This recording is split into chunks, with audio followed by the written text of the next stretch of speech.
I'd like to call the meeting to order. Would you please join me in reciting the Pledge of Allegiance? I pledge allegiance to the flag of the United States of America and to the republic for which it stands, one nation, under God, indivisible, with liberty and justice for all.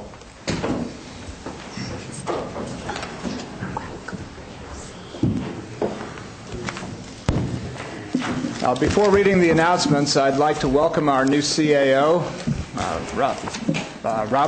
Bob Lawton, to his seat. We're delighted to have him with us today and hopefully for a long time to come. Welcome, Bob. Thank you, Mr. Chairman. The announcements are as follows. Results of closed session from Board of Supervisors meeting of January 22, 2008.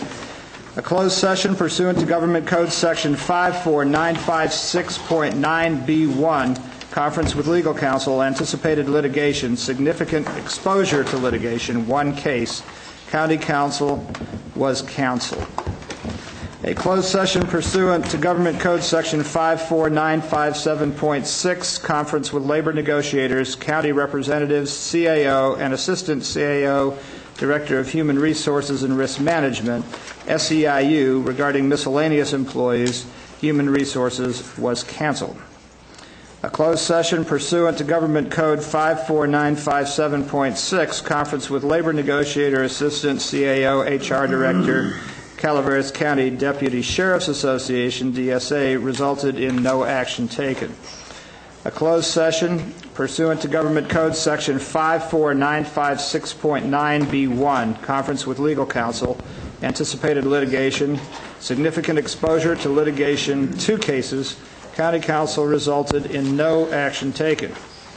A closed session pursuant to Government Code Section 54957, public employee appointment or employment, interim CAO Human Resources, an announcement was made that the board will interview candidates for the Public Works Director on Wednesday, February 20th, 2008 at Greenhorn Creek Fireside Room,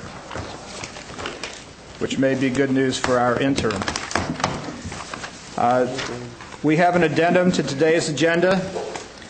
It will occur hopefully at or about 11:15 a.m. It's a closed session involving county counsel, item 18A.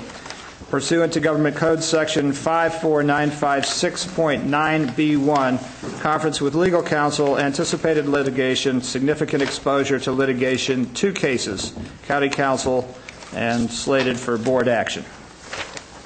Possible board action. I also understand that our study session that is scheduled for 1:30 p.m. today on Well Ordinance Environmental Management Agency has been canceled. So the only study session today will be at 2:30, Air Pollution Control Board update.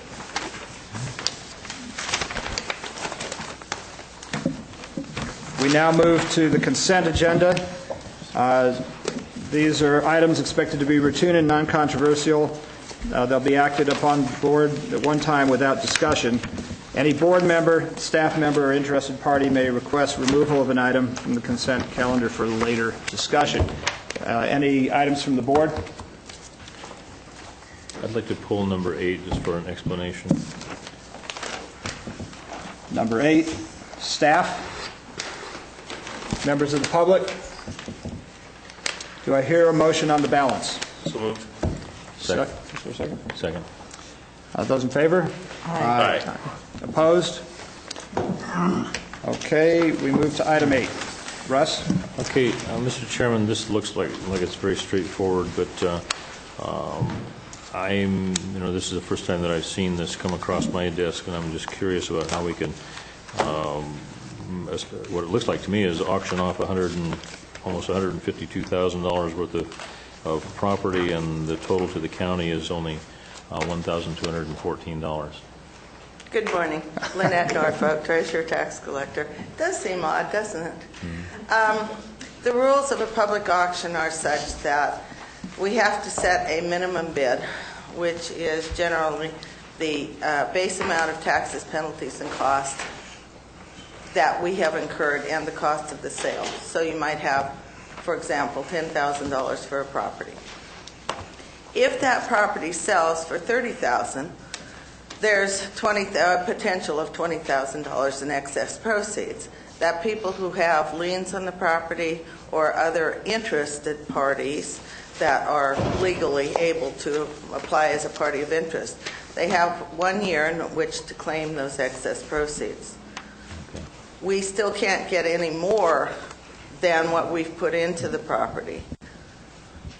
So the little pittance that we do seem to have there are those things which were never claimed for. There were no claims submitted at all, so we can get that. If it was, again, those items were in excess above what our minimum bid was. Okay. Does that help explain the... Well, I'm just wondering, it doesn't seem like to me that this $1,200 would be enough to handle the cost of county processing. So That's not what it is. Okay. It's the amount above what it took for the county All right. processing. So we do... Those are excess proceeds too, but they were never claimed for. They were not claimed by, we have to send letters out to all the parties of interest that our searches show had a trust deed or some other viable interest in that property. And only those people can claim that. If there's no claims put out, then the county gets those monies. And that's what these were. So. All right. Thanks for the explanation. And I'll move the item. Is there a second? Second. Those in favor? Aye. Opposed? Motion carries 5-0. We'll now take a 3-minute recess. Public comment will begin at 9:10.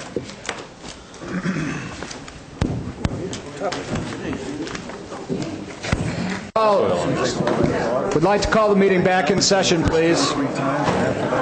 Could people take their seats? It was great. Yeah, it's more fun out there, Steve. It was great.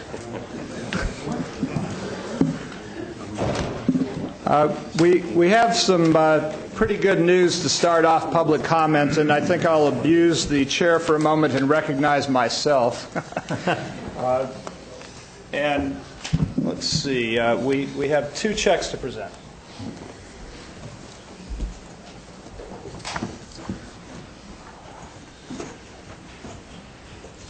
Mr. Tryon? Oh. Should we come up together? Yes. Okay.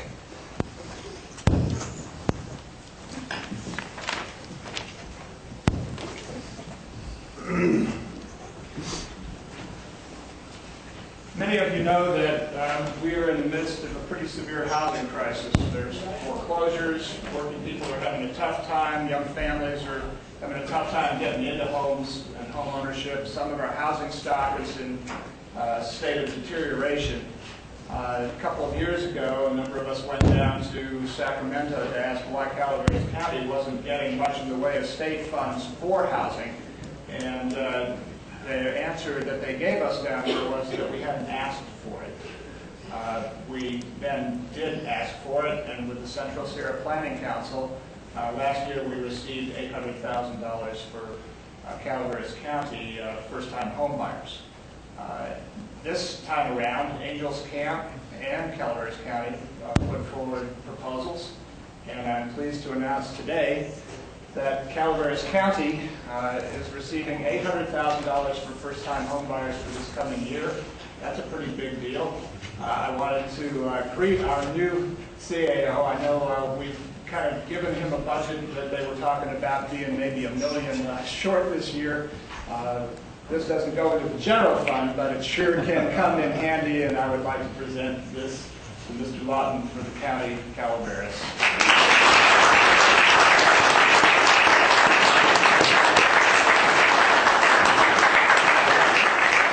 The second check is actually somewhat different. It is for a similar amount. It is $800,000 going to the City of Angels.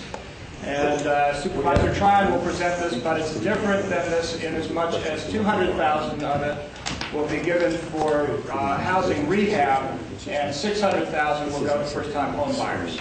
So I believe somebody... We have a city council member, Lee, Helen. I'll present this to you, and I want you to take this to the bank, I want to see if the bank will cash it. Well, I want you to know the city council cannot use this to subsidize the city administrator's housing costs. No. Tom, actually, we spent last year's $800,000 giving opportunity for 5 new families to become first-time homeowner buyers. So this money will, again, hopefully, with that decline in housing prices, maybe we'll get 6 or 7 this year. Thanks, Tom. I think the market's doing a pretty good job of making housing affordable.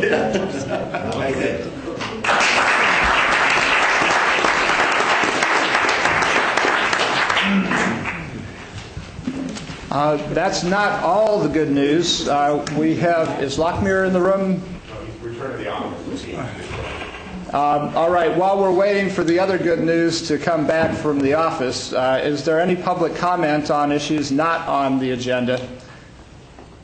Anybody out there?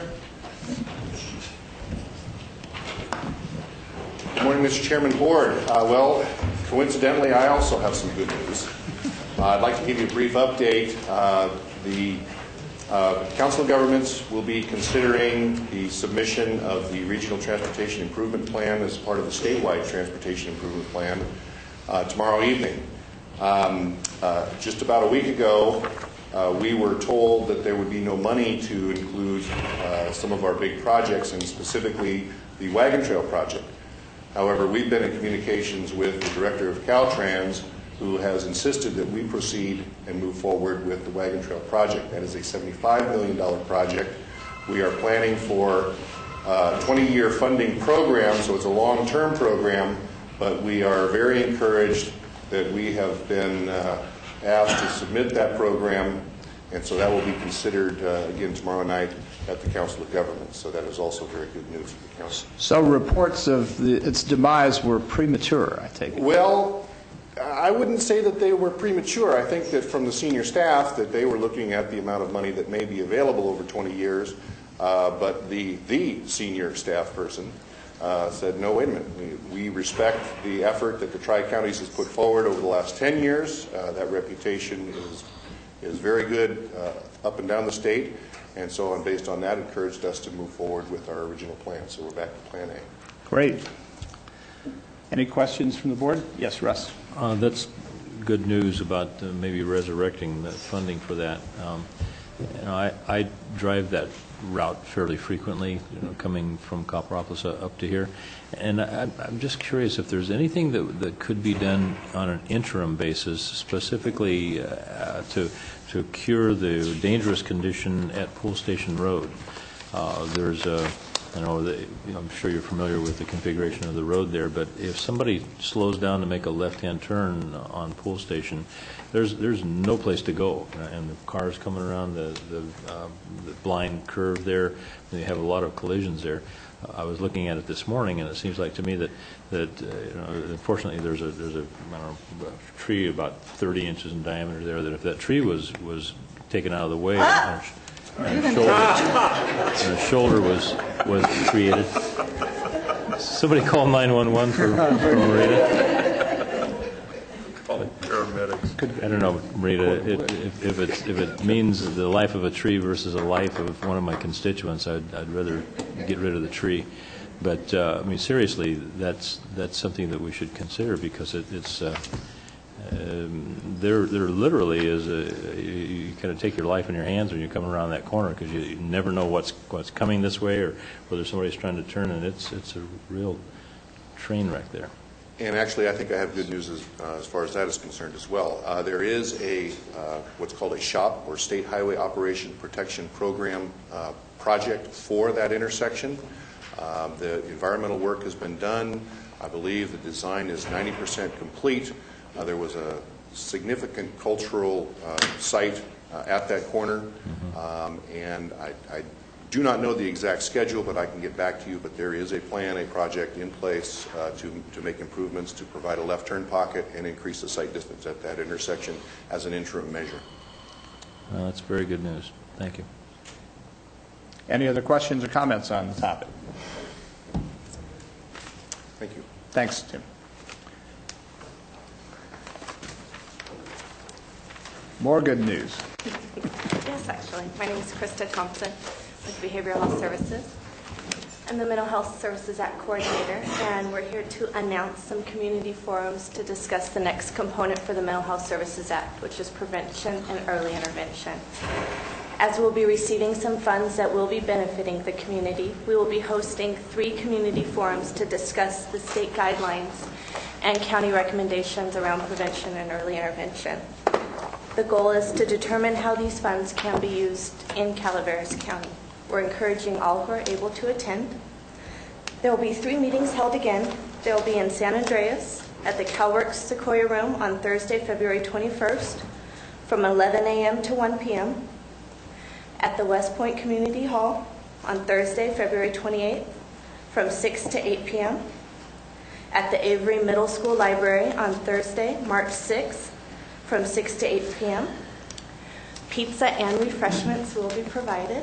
So we're asking for RSVPs, and I do have flyers here, so I will be passing these out, and I have them for anyone else who's interested. If anyone has any questions about the Mental Health Services Act or about these community forums, they can give me a call. My number is 754-2810, and thank you. Appreciate your time. What was the location in West Point? At the West Point Community Hall. Community Hall.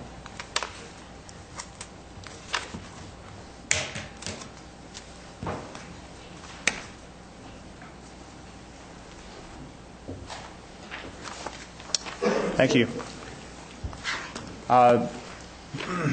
Apparently, Lockmere has not been able to get back with the check, but maybe you would like to do a hat and cane routine while he approaches. Absolutely.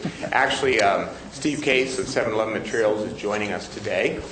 He's in the audience, and 7-Eleven Materials applied for some Carl Moyer grant funding for the diesel retrofit program. And with that said, 7-Eleven Materials will be awarded $156,000 for a diesel retrofit of some of their equipment. So with that said, Lockmere will be releasing a check to Mr. Case, and we just wanted to announce that at the board today. Can you tell us a little bit about that diesel retrofit? Is this having to do with the diesel equipment and trucks Correct. In particular that are Absolutely. It is part of the subject to new law? Part of the state program for either retrofit or replacement of engines for knocking down diesel emissions. So this is a program that we've received money in the past for the last couple of years, approximately $200,000 a year. We'll be receiving that money the next couple of years as well, at a minimum. So we continue to apply and try and award those dollars throughout the community. A couple of years ago, as a matter of fact, we actually awarded money to the school district for a bus engine retrofit as well. So it's an interesting process because Lockmere actually goes out after this has been accomplished, and they make sure that they knock a hole in the block and that kind of thing from the old engine to show that indeed we've got the new engine in place, and that in turn, of course, satisfies the Air Resources Control Board, Cal EPA. Great. Well, thank you. Thank you. And Lockmere is welcome to present the check whenever he arrives. That would be great. Thank you. Thank you. All right. Well, a good day for Calaveras County. Are there any other items from the public not on the agenda? Yes, I just have a small private kind of issue. I'm a small business here in Calaveras County. I've been here since 1986, and I recently purchased some property in Copperopolis, and I put in for rezoning. It was commercial at one time, but the former owners had let it go. And so I put in for the rezoning, and at the same time, because they said it would take a year, I also applied for a vendor's administrative use permit so I could open up a temporary flower stand, hopefully before Valentine's Day. And I submitted that with the funds because of the fact that it was going to be able to be accomplished in 30 days, and it's now been over 45 days, and I've been going weekly to the planning department, and I'm ready to go purchase flowers and open up my little stand, and I'm not getting any feedback from anybody, and I'm trying to see if there's anything I could get done so I could get my temporary vendor's permit that I applied for so I can open up that stand legally. Okay, I think that's a good question. Is there any staff in the room that might provide a status report or meet with this business owner after the meeting? Where's your stand located? It's on Main Street in Copperopolis, right across from the elementary school. It was a Stone's old property. It was a blacksmith shop at one time and a car repair shop. I just painted the barn purple, so it's going to kind of pinkish purple, so it kind of stands out now. Well, I personally would not want to see the county get in the way of romance in any form, so I'm hoping we have a solution for you here. Mr. Chairman, Robert Selman, I don't know the lady or the specifics. I will certainly check it as soon as I get back, or if there's somebody listening from staff, we will obviously see what we can do to expedite this. We're certainly not going to try to interfere with that sort of business either, so we will go from there. Good, all right. You may want to exchange contact information immediately. Thank you. Any other items from the public, romantic or otherwise? All right, hearing no further comment, we will move to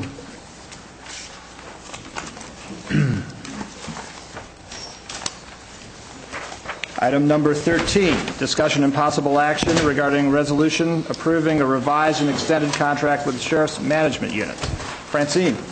Good morning. Francine Osborne, Administrative Office, Human Resources. The item before you is we're requesting the board to approve a new and revised contract with Sheriff's Management. Typically, after DSA settles his contract, we get back to the table with Sheriff's Management. We started last month. Things went really smooth. As you know, we're only looking for a one-year contract this year, and what we actually have in front of you is an 18-month contract. It follows the DSA contract. The difference in this proposal is there's no retroactivity involved, and the total cost is $39,225. Any questions from the board?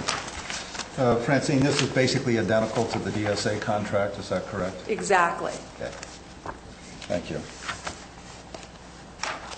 Any comments? Any motions? No.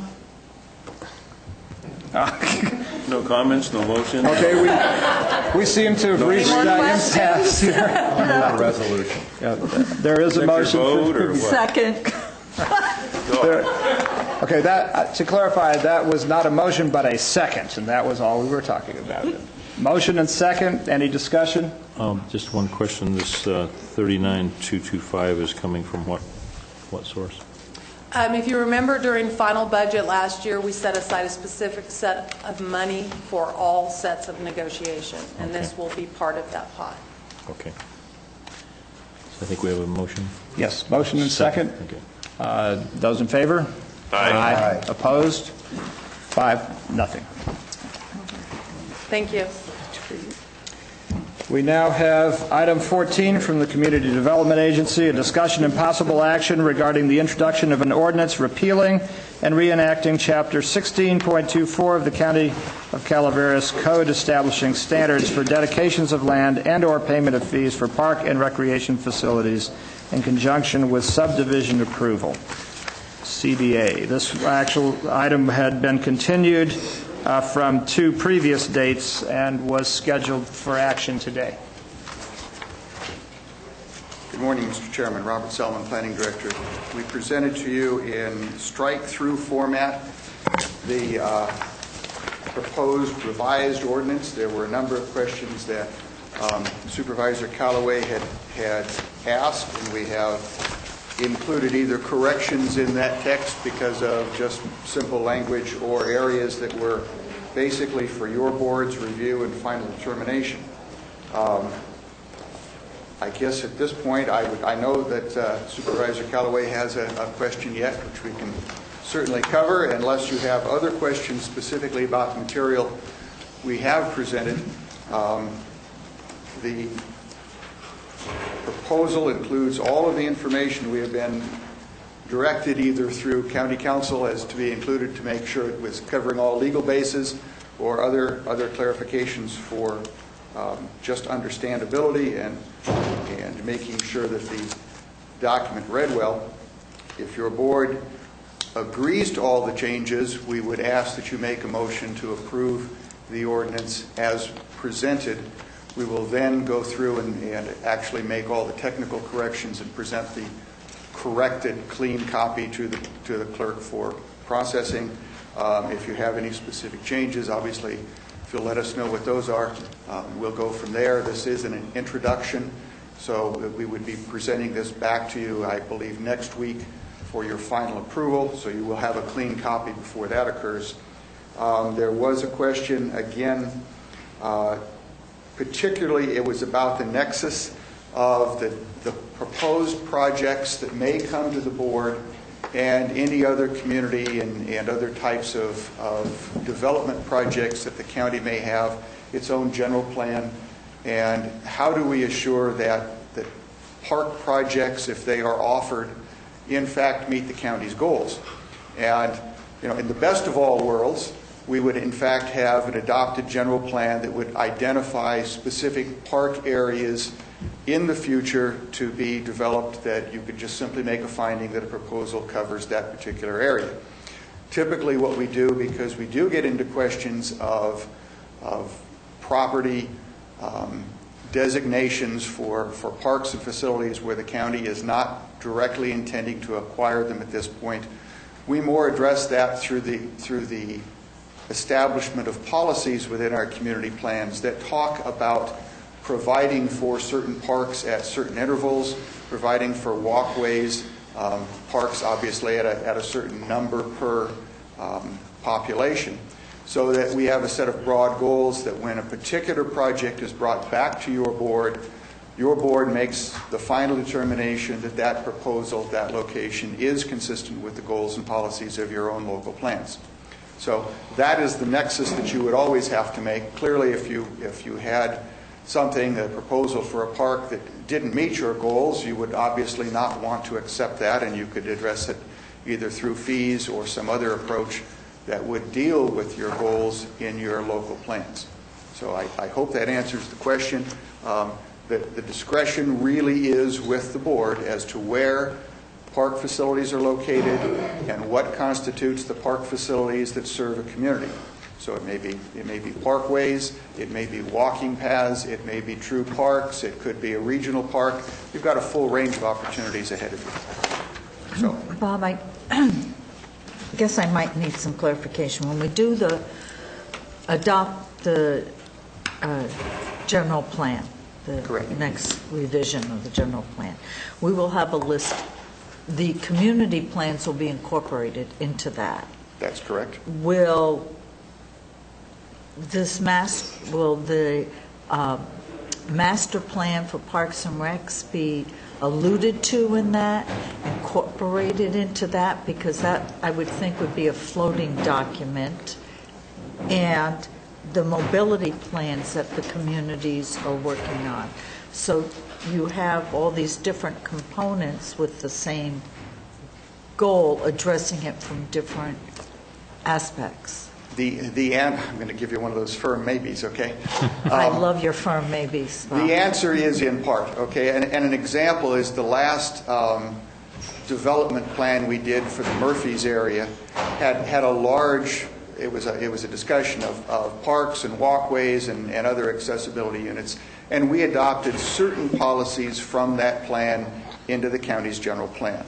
And those are the one we would then implement. We don't necessarily adopt all of a plan that was prepared in its entirety.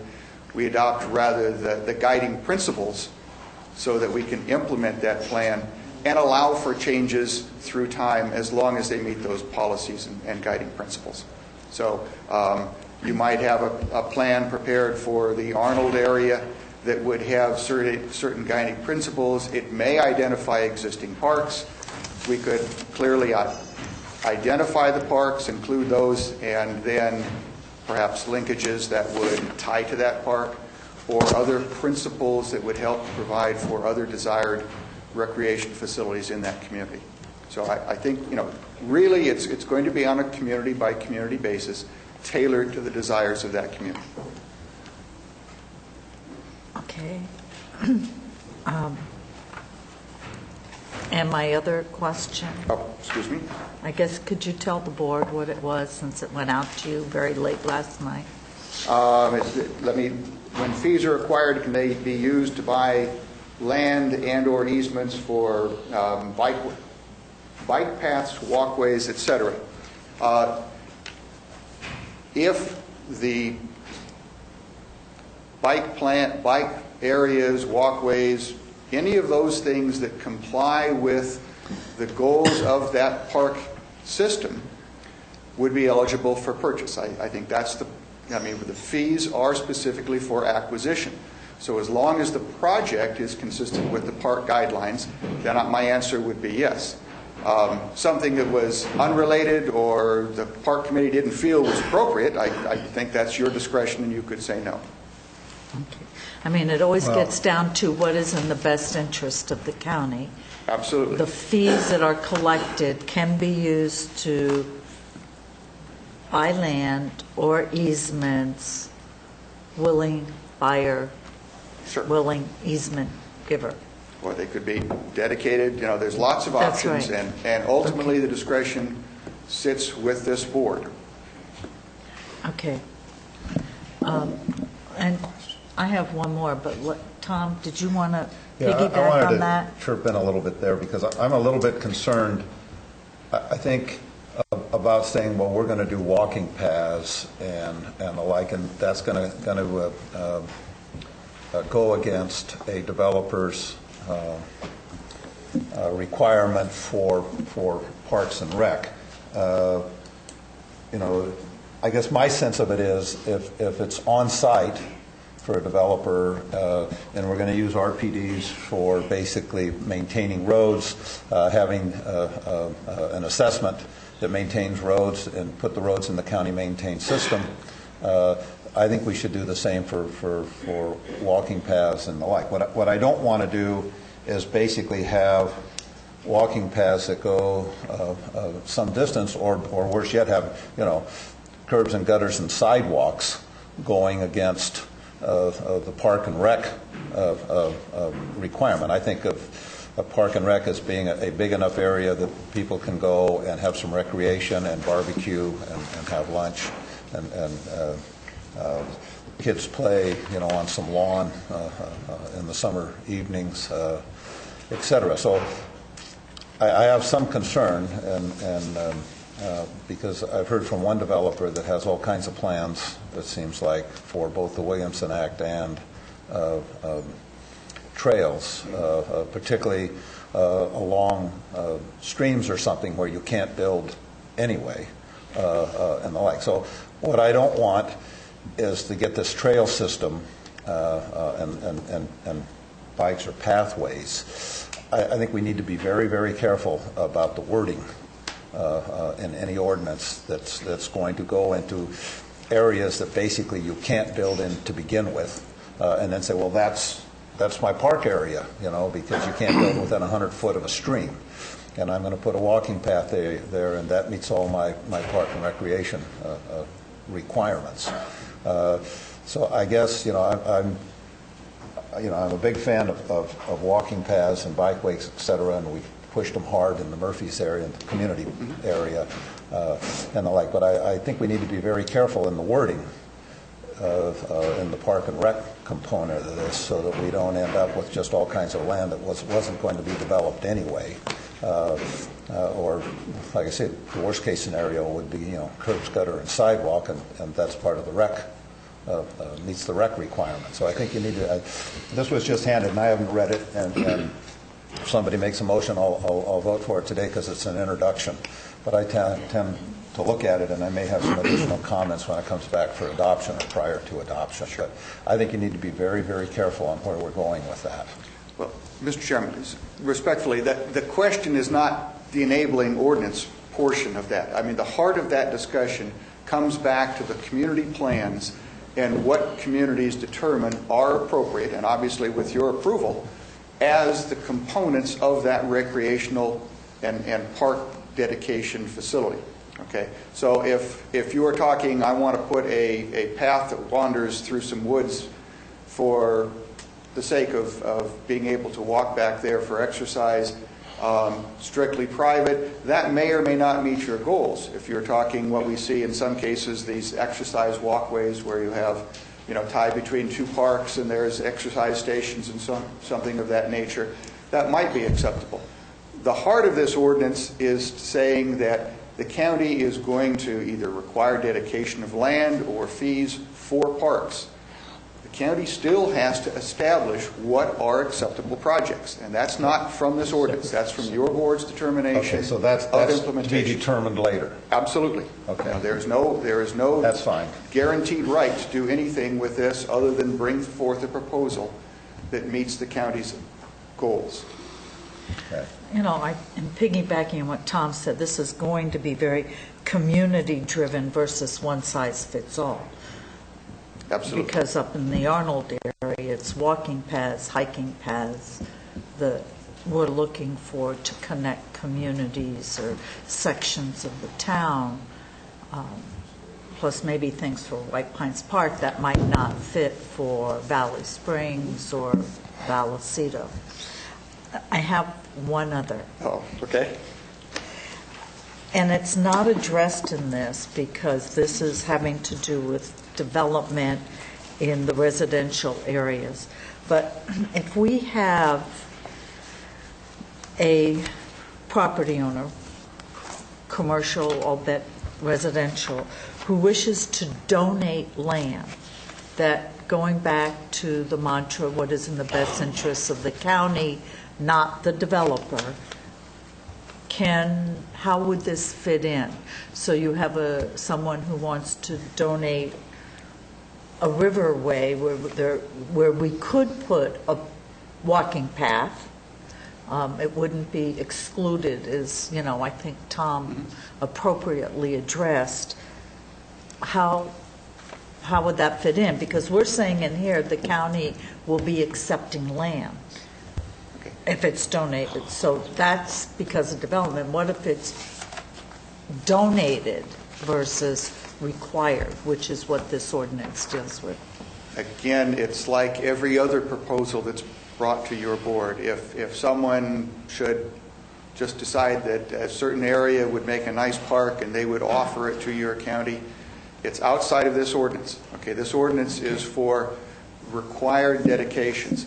Clearly, the board has the authority to accept any sort of dedication they find in the public interest for citizens, and would suggest that, obviously you would want to do the same sort of evaluation. Will this dedication fit into our desired goals for the community? And presumably, if it does, your board would be interested in accepting. If not, it's an offer. You don't have to accept it. So, Bob, correct me, excuse me. No, sorry. Correct me if I'm wrong, please.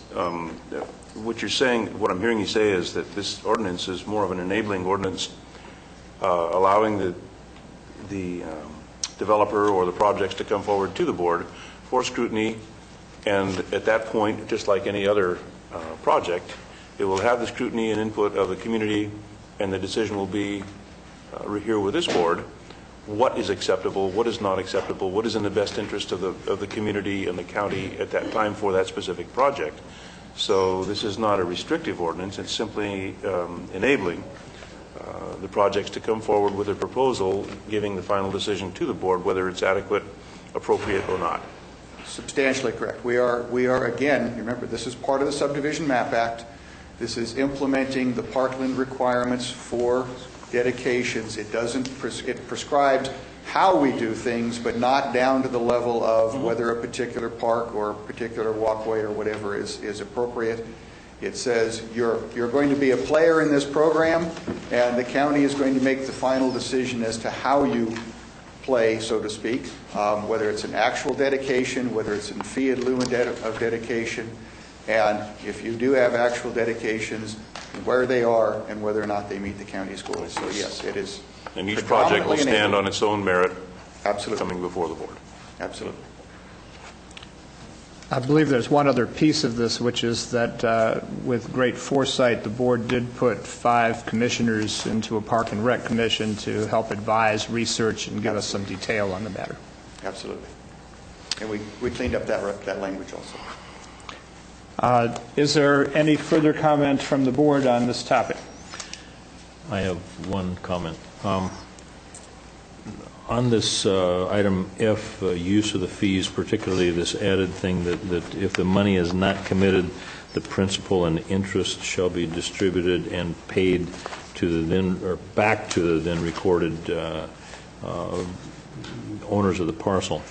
I don't recall from our last discussion that we actually had a ratification of that change, and I'm going to try to talk you or the other board members out of taking that out. I can see no reason to redistribute the interest that would have been accumulated here. We're going to have some ongoing administrative costs associated with taking the money in and administrating it in a separate account. I mean, if we're going to say interest at what rate? I just... Well, it's whatever the rate is the county receives on the invested funds. It's the composite rate. But what is the justification for doing that? I don't understand. Well, that was the question I brought up, was, is it going to be with interest or without? This board, when times were really tough, took everything that wasn't Tied down. sanctioned or required by law, and we used it for the general fund. I threw the question out. It's up to the board whether we want to do it with or without interest. Or it could be possibly with interest. Unless there's a... The Quimby Act just says you have to refund the money. It doesn't, it's silent on the question of interest. Right. So I think it's entirely up to the board. If you want to avoid the questions about how to calculate the interest, at what rate, then you could eliminate the interest provision. Well, but the interest, as Tom said, is pretty straightforward. It's what the county receives. That's what. I think it's entirely up to you. But it's whether we want to refund it with interest or we. My only point is it's not required by the Quimby That's right. Act. I will Are you sure? offer Bet you if that to, went we'll to- vote these things separately, and we'll take a poll on the question Russ is raising before committing to the rest of the vote. But before we do that, if there are no further board comments, does anybody in the public wish to come forward and speak to item 14?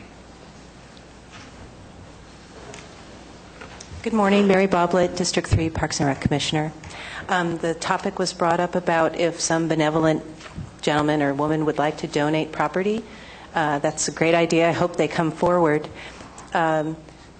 Just as we are learning to accept roads into the county system, and we've got some bumps in there, perhaps the county would like to consider the existence of the Friends of Calaveras County Parks Foundation as a place where that land can be donated. The foundation exists now. It's a nonprofit, and we're ready and able to take in funds or land dedication. Thank you. Great, thank you. Any other public comment on this topic, item 14?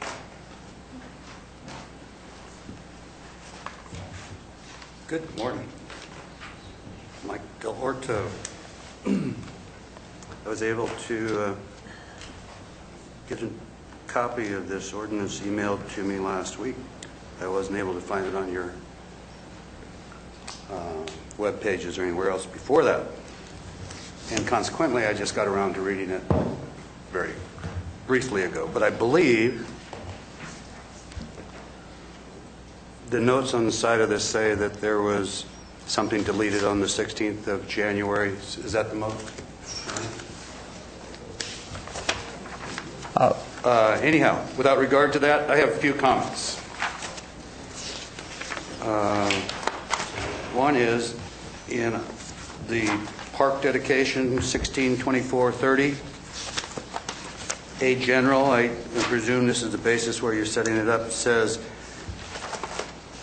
it is found and determined that the public interest, convenience, health, welfare, and safety require that 2.5 usable acres of property for each 1,000 persons residing within this county be dedicated by the proponents of the subdivision for neighborhood, community, regional parks, trails, and for recreational purposes.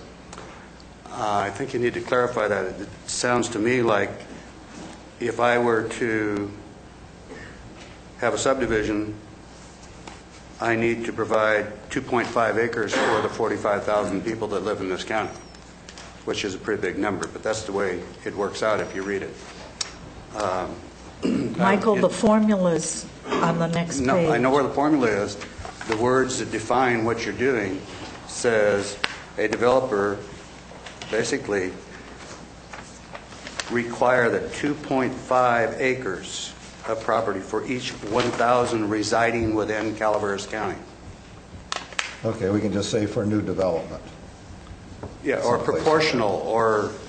No, for the development. Right, for the development. It's if you add 1,000 people in your development, you need 2.5 acres equivalent for Parks and Rec. Okay, I agree. That can be clarified.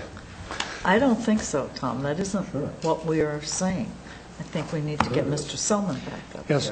Because Well, for the new otherwise... development, you can't mitigate for something that is not caused by new development. Director Selman?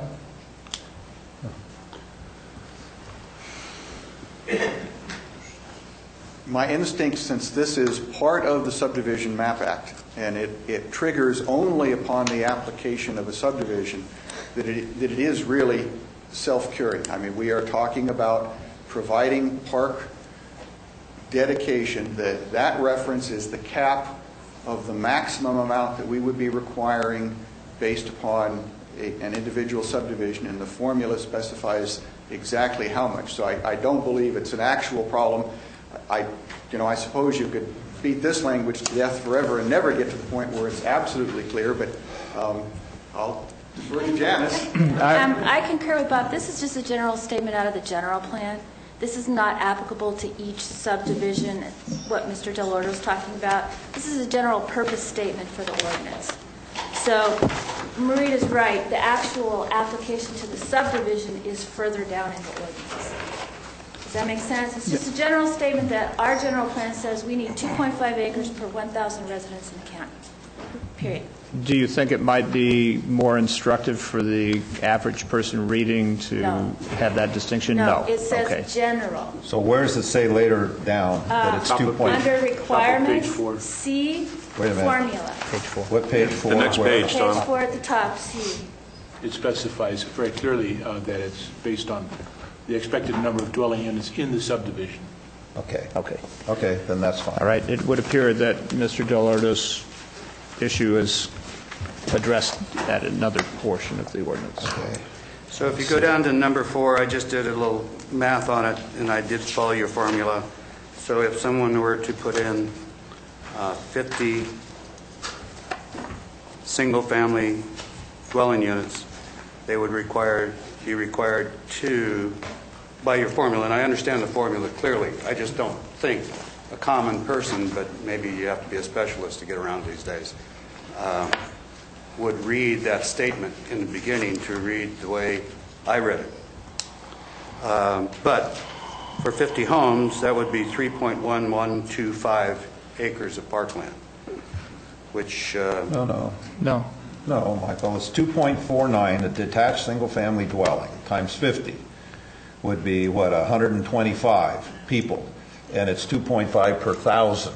So no, the document says 25. No, it's 2.5 acres per 1,000. Is that not correct? When I look at the formula, okay. It's divided by 1,000. Yeah. Was there a typo here? Must be. Okay. I believe there's a typo. The answer to it is that it's 2.5 acres per 1,000. We'll add the decimal in. Sorry. I just used the formula like a formula. Oh, okay. Okay, thank you. And then I have another concern. I have a couple concerns, but one is on your evaluation of the property, is this evaluation of the property before developed or after developed? That seems to be, I read it a couple times and I couldn't quite figure that out. The other thing I have a concern with, and I really do, this is kind of significant. Over the years, recent years, I've heard that our general plan is screwed up, our zoning is all haywire, the road ordinance is no good, the grading ordinance is no good. I'm reading this, and this is not very clear, and I think it's going to come home to be a lot of problems. But one of the concerns I have is you're getting direction from the Park and Recreation people, which is, you know, first of all, I'm very happy that you're doing this. I think this needs to be done.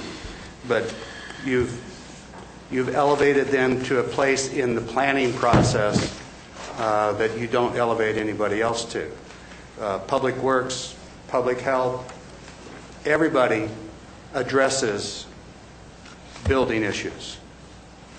You've also, I think you need to provide that all these autonomous authorities that you're placing in the Community Development Department need to be recognized as going through the Planning Commission process. And that is not even spoken to here. Now, we can assume that all those things can be addressed publicly in the Planning Commission, but there's nothing here that says they are in the process. And I find that a real concern for a democratic process. The other thing I have a concern with is the economics and fairness issues. I think it should be on a building permit basis, on a square footage or some individual unit of cost. Do it by a region. I don't care. You know, San Andres is one price, Valley Springs is another, whatever.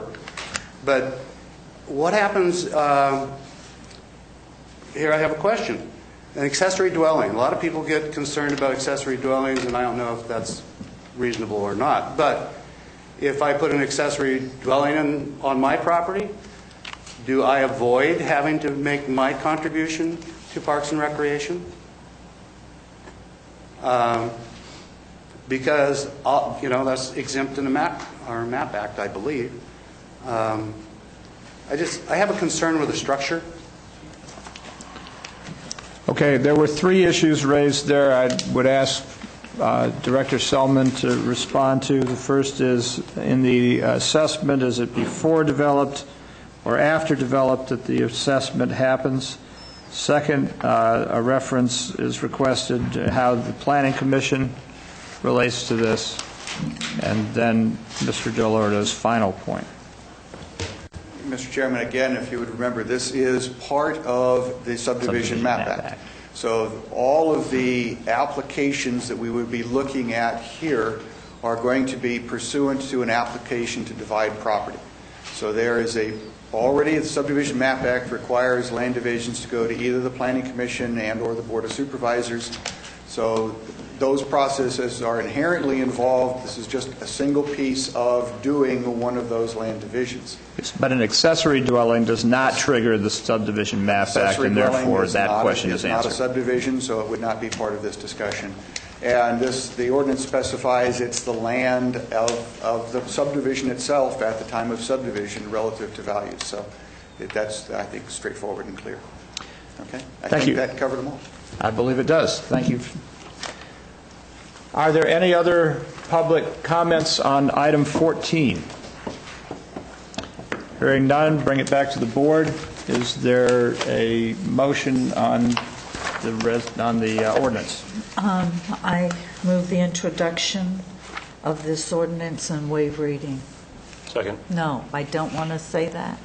You don't want to say this? I don't know. He starts walking up. Forgive me. The only thing I would ask is there were a couple of items that you I think wanted to clarify for the ordinance. Thank you. So if you could dispose of those first. All right. Let me. I stand corrected, Mr. Sullivan.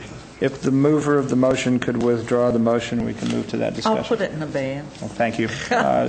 There was Russ's issue that he wished to strike the deletion of a clause. Would you like to reiterate that, Russ? And where are you on here, Russ? On page 7F, use of fees, the highlighted phrase, comma, the principal and interest. I'm on page 7. Where are we here? There's under F. The principal. Okay, if money is not committed. Yeah, I mean, it's clear that the money should go back if we haven't found a place to use it. but I just think that in order to cover our cost of maintaining these funds and distributing the funds and the administration, that we should retain the interest. I just think that it's being overly generous to redistribute the interest. Is there other comment on this before we poll the board? This would actually be a motion to amend the ordinance before us. Well, I would go through all of them, and then we can do an amended motion. I know. I mean, we should talk about this, Tom. I mean, because we've gone back and forth, and we have several designated funds that interest can or cannot accrue to the parties that give it to us, and the auditors always liked us to make that determination, or it could be flexible. Well, either it needs to say the principal without interest, or it needs to say the principal and interest. I think we should be very clear on the interest. I don't think we should leave it without. I agree. That's what Russ is saying. And I guess the question is what are the kind of the amounts of money that we would be talking about refunding? I mean, would the interest be in relation to the administrative costs, or would the interest be greater than the administrative costs? And it says that shall then be distributed and paid to the then recorded owners of the subdivision. So I'm assuming we're talking about different owners. So it's not going to be returned to the person that paid the check, because it goes with the land, and the anticipation would be is the land has changed ownership. Correct. Is that correct? That's correct. So it would be the owners at the time of the redistribution. So I think if a subsequent owner gets a refund, I suspect the subsequent owner would just be very happy with the refund. And, I think I'd have a little bit of a different position if it were going back to the person that wrote the check.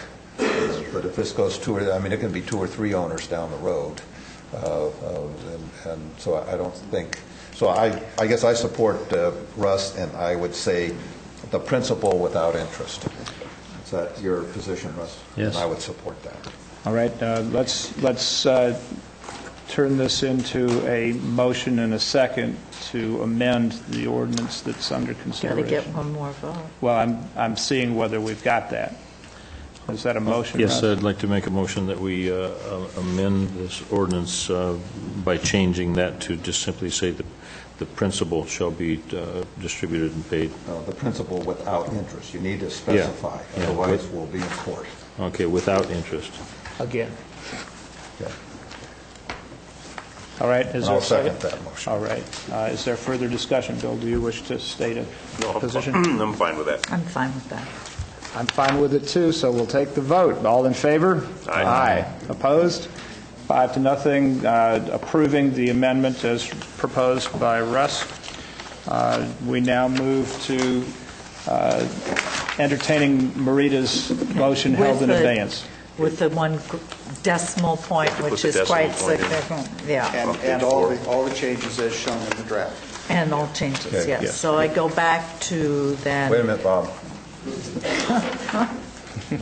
Let me just ask, what was yours? Wait. We have a motion. Okay.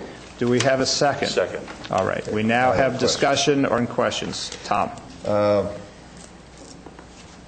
You said on the fair market value, what was your statement as to whether the appraisal for the two, for whatever the proportionate quantity is before development or after development? Section B, page 5 at the bottom of that section B1. reads, the last sentence, the fair market value of land shall be based on the average acreage value of the property to be subdivided at the time of the recording of the final maps. So it is that particular property at that specified time.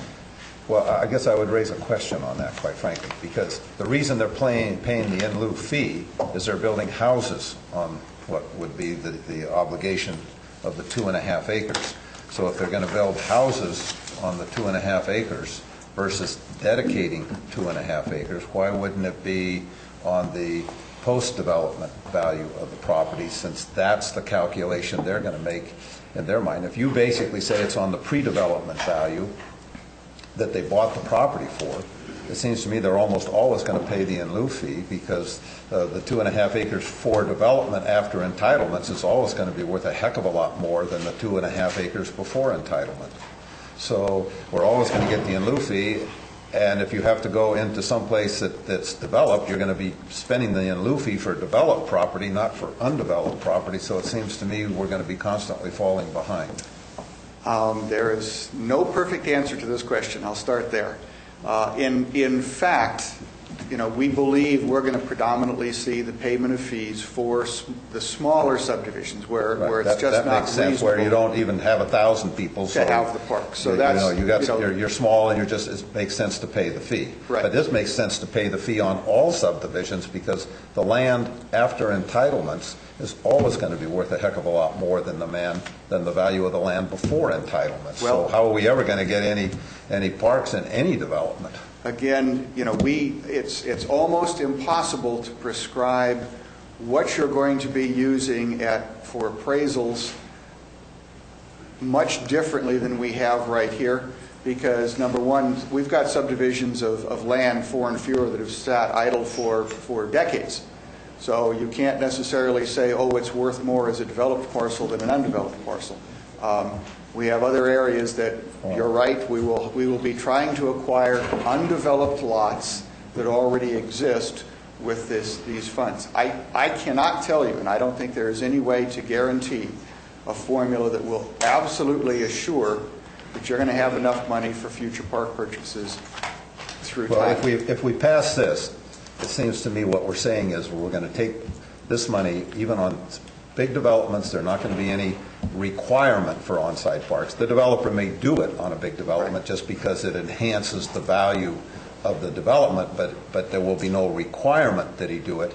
And that basically just about all the park land we're going to buy is going to be undeveloped property off-site of the development. And then we're going to have parks, that serve as sort of regional areas, but will not be within developments themselves. And I guess my question is, do we really want to say that?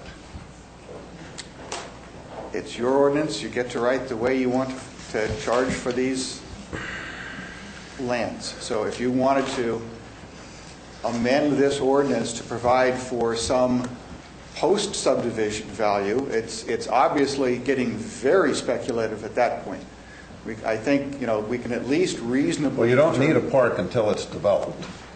Right. And if you say post-value, then there's much more likely that the guy or a developer person will develop the 2.5 acres on-site than off-site, because you just, other than a big developer who's wants some parks just because it enhances the value of the subdivision as a whole. Again, it would be very simple to say that you are talking about the value of the subdivision after recording the map. Okay, so that to me kind of makes more sense, unless we have the intent of having all off-site sort of regional parks that aren't part of developments, and we have those. Doesn't this say that, though? Yeah, it says at the time of recording. To me, I think it says that with the entitlement, the entitlements are to be considered in the evaluation. Yeah, so I thought that was if that's the case, then it's purely a matter of your board's interpretation. That means its value upon recording. So for the sake of argument, 4 lots versus the one that is proposed. Okay, so that language covers either situation. If it's not clear, we should probably qualify that it's the value after recording the subdivision. So it's absolutely line at the top of page 6. Yes, I believe we have an indication that it's upon recordation, but if the board wishes to clarify that beyond any doubt, I'd be interested in comment at this time. Any board comment? Well, the last sentence there, Jim, says, the date of value of the property for purposes of the appraisal shall be within 60 days of payment of the fee. What the hell does that mean? What the heck does that mean? Excuse me. Give me a minute. Yeah, I believe it might help to I clarify think we need to these be two. really clear on this, because this will come back and haunt us. We're talking big dollars here as far as, what values are. We're talking, well, I mean, if a lot's $150,000 or something and it's a quarter-acre lot. Actually, there must be a typo in here. This does need work because it ends with a period. As referred to in section period, it's not complete. Yes. Okay. All right, let's first find out what the will of the board is and then work on the language. I'd like this to continue for a couple of weeks, because quite frankly, this was up here this morning, and I haven't really had a chance to read it. I was figuring since it's the introduction, I'll read it before final. But it sounds to me like there's some additional questions that maybe need to be answered. To me, that's huge as to how are we going to create the parks. Do we want them on-site, or do we want to create regional off-site parks? And maybe the decisions to create regional off-site parks, like a Feeney Park or a Capello Park. These aren't part of developments. We take the money and we develop off-site facilities, which probably cost a heck of a lot less than in value than the value of 2.5 acres in the middle of a development that's entitled. So I guess we need to really make a decision as to how we want the park structured. Seems to me. Well, we've got several things going on. Some are things that happen after an ordinance and they're policy driven, and the board makes determinations on specific projects. What was raised by Mr. Delorto, and now we're trying to clarify the board's wishes in relation to it, is the question of how you value the property. Is it after recordation or before it? And I'm not sure we need 2 more weeks to consider that if the board has positions or feels that it's prepared to make that choice at this time. I take it from Mr. Tryon's comments that he believes it should be after recordation. Is that correct? Well, if you want the parks to be open to the public and on the development as opposed to sort of regional parks, and what we've done in the county mostly is develop regional parks that are outside of developments. I mean, whether it be, White Pines or Feeney or Capello or a lot of these parks, and they're tremendously used, and, I don't really have a problem with that if that's kind of where the county wants to go. But if you want them to be in the development themselves, then I think if you don't say post of development or recordation or something as opposed to pre, you're going to get the in lieu payment in just about every instance, other than those where the developer wants to develop internal parks for the benefit of the development itself and the pricing of homes. Other board comment on this specific subtopic? Yes. Okay. Just want to touch a little bit on Supervisor Tryon's comment about the way we've done it in the past. I view this as a significant tool that we have needed in the past and didn't have. It's true that Feeney Park has developed as a regional park, but it hasn't been, as I understand it, with very much help from the county. It's all been community-driven and Feeney, gave the value of the property, though there was an exchange. Okay. But I think that there's going to be the success of this ordinance in the future is going to be measured by how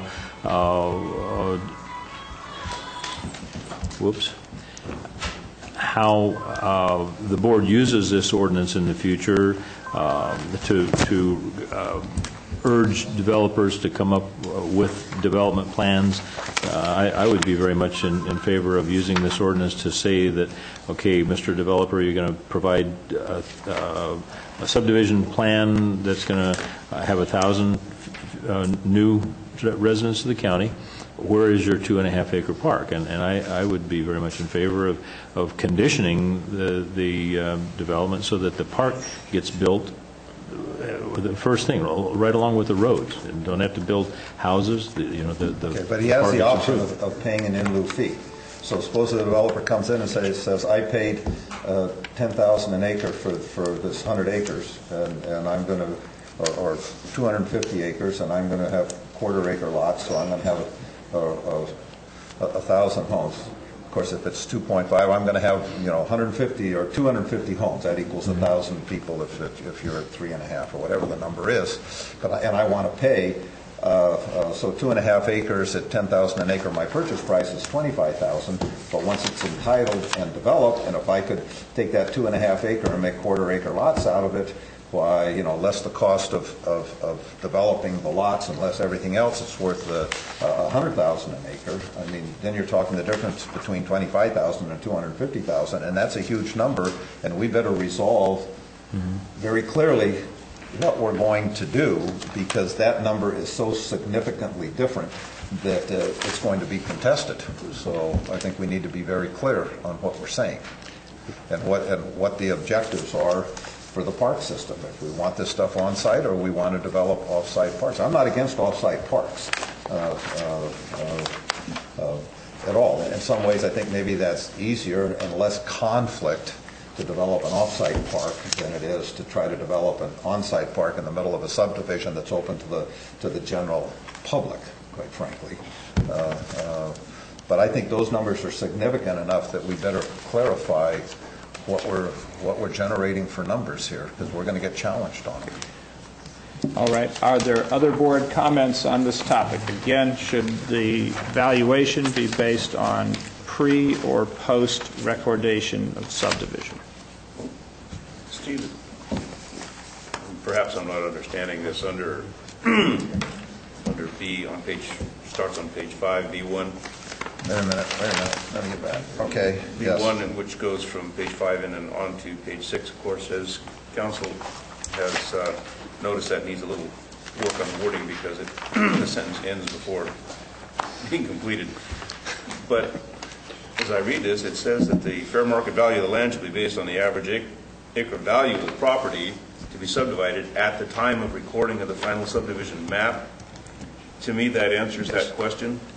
Yes, but that's correct, but there was another part. I think what Tom's been asking for is there's a section that could be read differently than that, and we're trying to be consistent throughout the wording of the ordinance to be very clear that either that clause prevails or the more ambiguous one that seems to contradict it previously in the ordinance. I missed that, but I think this clause is fairly clear, yes, and I'm in support of that. Okay.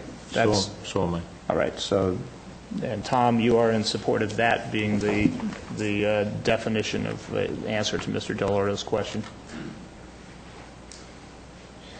I guess I'm not certain. I wish I had a sort of a good real estate appraiser in front of me that could tell me the difference in values at the time of purchase, at the time of recordation of the map, and at the time of build-out.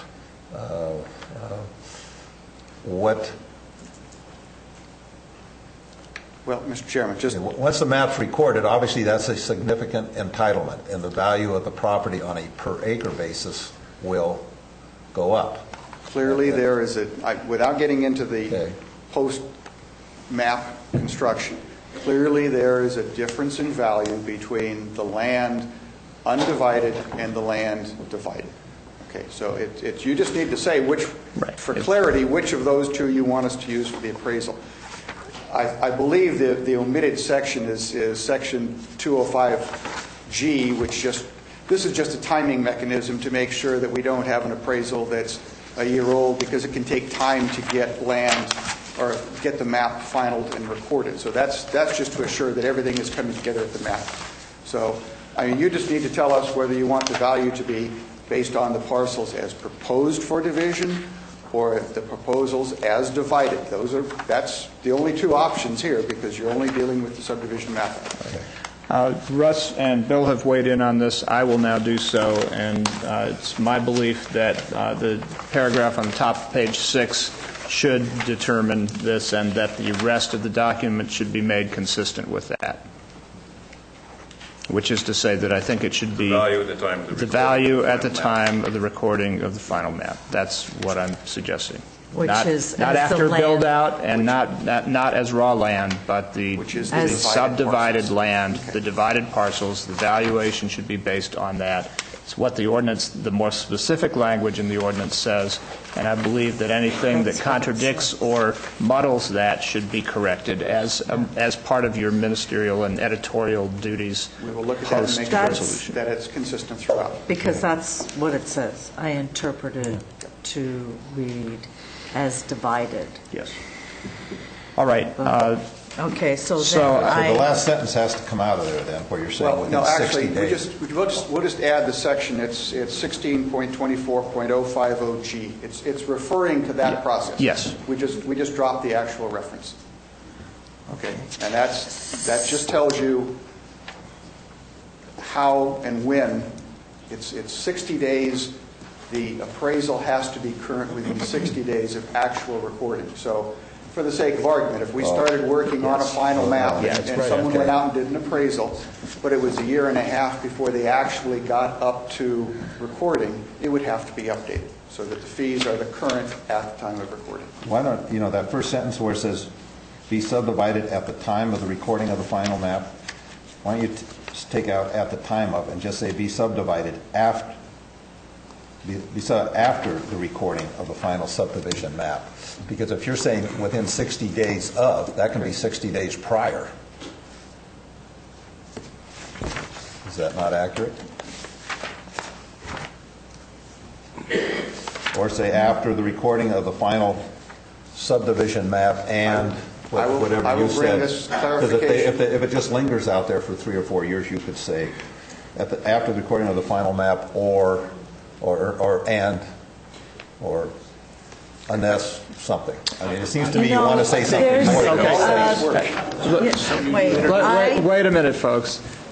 This is starting to look like sausage making. We have a clarity of board intent here. We have a staff and a legal department that is pretty sharp at crafting words. My belief is that we should make, in a motion, clear that it's our intent to have this be post-recordation and that we instruct staff to instruct language to that effect and make sure that the entire ordinance in its as we try to edit it for consistency, is clear on the topic, as requested by Mr. Dell'Orto, as discussed by Tom. Is that an acceptable way to move forward? No, Marita? I think it is very acceptable. The section picks a very precise point in time for the appraiser to look at. And I think any change introduces ambiguity. If you talk about after the recordation, then the question is how long after. So I would argue that at the time of the recording is very specific, very precise. I agree. I agree as well. Yes. But Bob said, correct me if I'm in error here, he said if it takes a year or 2 or 3 or 4, that he wants to be able to come in later and get it appraised at that time. And if you don't do that, that's what this covers. No, if it's at the time of the recording, then it's not 4 or 5 years later. No, what I said is it could be a great deal of time between you first got an estimate and started processing a park dedication proposal and the time you actually got to the map. That's why the specificity is the appraisal would have to be within 30 days of recording or 60 days of recording. So within 60 days after recording. Right? Not within recording. It says within 60 days of payment of the fee is referenced by section G. And if you go to G, it says required fees shall be deposited at the time of the submittal of the parcel or final map. So that is within 60 days up to the recording of that map. Well, then it's pre. It's pre, absolutely. Well, I thought we just all basically agreed that we wanted to post. It's the value calculated as though the parcels exist. It's we're creating it on. You better make sure you get this wording right, Robert. Well, I think we're fine. Okay. Get with counsel. Make sure this wording's right. I believe we have another lawyer in the room who wishes to comment. Mr. Chairman, members of the board, Bill I Abbott. think we should swear all the lawyers in at one time. No. Better than what Shakespeare said, right? No. I don't have a dog in this fight, so this is always kind of fun to participate. The proposed ordinance, and I haven't reviewed it, had no reason to review it, except in terms of background, the Quimby Act and the subdivision. Excuse me, sir. Could you introduce yourself? Oh, I'm sorry. Bill Abbott, 2100 21st Street in Sacramento. Thank you. If you look at the full range of land use powers, the issue of parkland dedication is somewhat unique because the legislature has crafted a very defined process by which you go through the valuation. And I believe it's 60 days prior to map recordation. But to take the mystery out of this, my suggestion is that you refer the matter to the county counsel's office, because there's a strict statute that says you have to do it the following way. And rather than speculate and try to interpolate, makes it simple. For whatever it's worth, my recommendation, I think the counsel's office can quickly remedy this. I think that's the missing section number after the period, which we can add. All right. So it's pre then, it's not post? Yes. It's whatever it is in the statute. You want to post? It's whatever it is in the statute. All right. It appears that this is guided by statute, that needs to be referred to in the ordinance, and that with that, the subject should be complete in its discussion, or am I missing something? My motion still holds as amended when it comes back for adoption, that will be inserted. Okay, we have a motion. Second. And a second. One last question.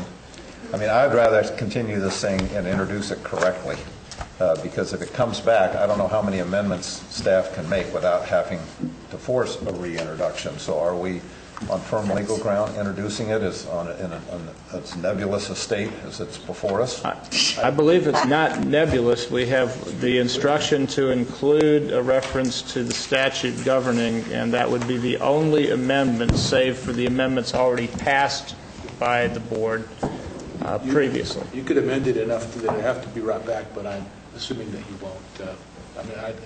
There's no way of knowing. Okay. What we're passing here, again, let's be clear. We've adopted Russ's amendment. We have included in Marita's motion the remaining editorial strikeouts and additions that are included in this latest iteration. And we have asked County Council for the final adoption to refer to the statute in the clause at the top of page 6, in the paragraph at the top of page 6. That would complete all matters that have been discussed up to this point. There is a motion and a second. Is there any further discussion before we vote? Hearing none. How many in favor? Aye. Aye. Opposed? The motion carries 5-0. We have a Parks and Rec ordinance to be adopted at the next meeting. Thank you very much for the hard work. I see that the chair of the Parks and Rec Commission has entered the room, and Mason, welcome, and 2 other commissioners as well here. Thank you for your hard work on this. Thank you, Board. We have a request for a 5-minute recess.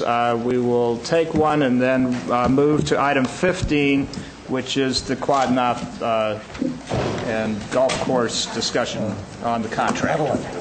Madeline, would you mind calling over? Into session, we are now moving to what was to be our 10 o'clock Community Development Agency and Planning presentation. This is discussion and possible action regarding a minute order. First, contract amendments. There are 3, I guess. Approve a professional services contract with Quadnoff Incorporated for completion of 2004-114 ZATSTM, the Ridge at Trinitas EIR, and 2, approve the contract with applicants Mike and Michelle Nemi to reimburse the county for the costs of the Quadnoff contract, and 3, approve a budget transfer in the amount of $245,673 in conjunction therewith. This requires a 4/5 vote, and this has been continued from January 22nd of this year. I believe Director Selman has opening remarks. Mr. Chairman, again, this Robert Selman, Planning Director. This is simply the formalization and adoption of the, authorization to sign the contracts to do two things. Receive the money from the developer that the county will use to actually fund our second contract with a qualified consultant to prepare the environmental impact report. Second action is to actually execute the contract, in this case with Quadnoff, to complete the environmental impact report. Those basically are, as near as I can tell, are simple majority votes. The 4/5 vote is required for the transfer. And that's, I'm going to go round and round with the auditors, I'm sure, before I've figured all of their system out. That basically creates the line items in our budget and receives the revenue. It is not actually using any county dollars at this point. It is strictly, all the contracts are funded by the developers' deposits, and their actual cost of this contract is $122,836.50.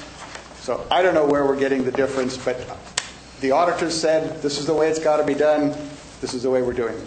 So those are accounting procedures, not contractual. The contracts are for the amounts, as I just stated. The purpose is to prepare a complete and legally defensible environmental impact report. All of the primary components of that environmental impact report have been included in the scope of work. I will tell you without reservation that in all odds, that scope of work is going to change as we do this work. I have seen very few environmental documents that didn't involve some minor adjustments as we work through it. We will work through that with the legal counsel and the developer to the extent we can within the contract. If we can't do it within the contract, we'll come back and do amendments as necessary. It's a simple and normal process. The project, we've had some discussion back and forth as to what the project is. The project will be fully and described in the environmental impact report. That is all that the county will be considering, and that is all that the county will entitle. So there may be discussions back and forth. We're going to consider alternatives. There's lots of discussion that will occur throughout this process, and we will go from there. But the contract addresses preparing a legally defensible environmental review. We believe the firm is fully qualified to do so, and there's adequate description in this contract to assure that that happens. So we are recommending the board do two things. First of all, adopt 2 minute orders, one to approve the contract with the NEMIs, second to approve a contract with the Quadnoff Corporation for the preparation of the environmental impact report, and authorize the chair to sign both of those when presented in final form. And then obviously the third motion is to authorize the budget transfer as requested to cover the payment of funds and so on in the future. So unless you have specific questions, I will step aside. Thank you. Are there any questions from the board? We'll now move to comments from the public. I would request that each person sign in on the sign-in sheet and try to limit their comments to 5 minutes. Good morning, Mr. Chairman, Board, Russ Thomas. I'm Lynn Storm from Valley Springs. I'm not a lawyer, I promise. I'm here to support the Nemi family and Trinitas. These are good people with a strong work ethic and a desire to contribute to others in their community.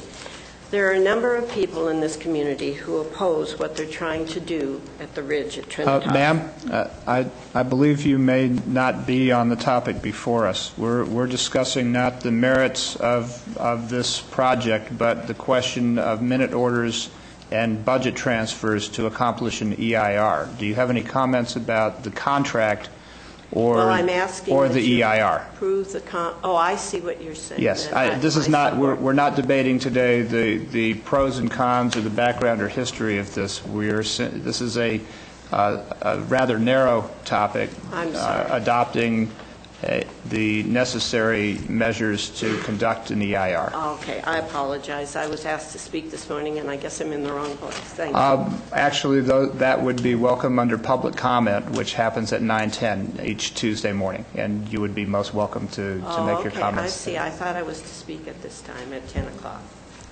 Please forgive. Thank you. I'm sorry. Are there other public comments on item number 15?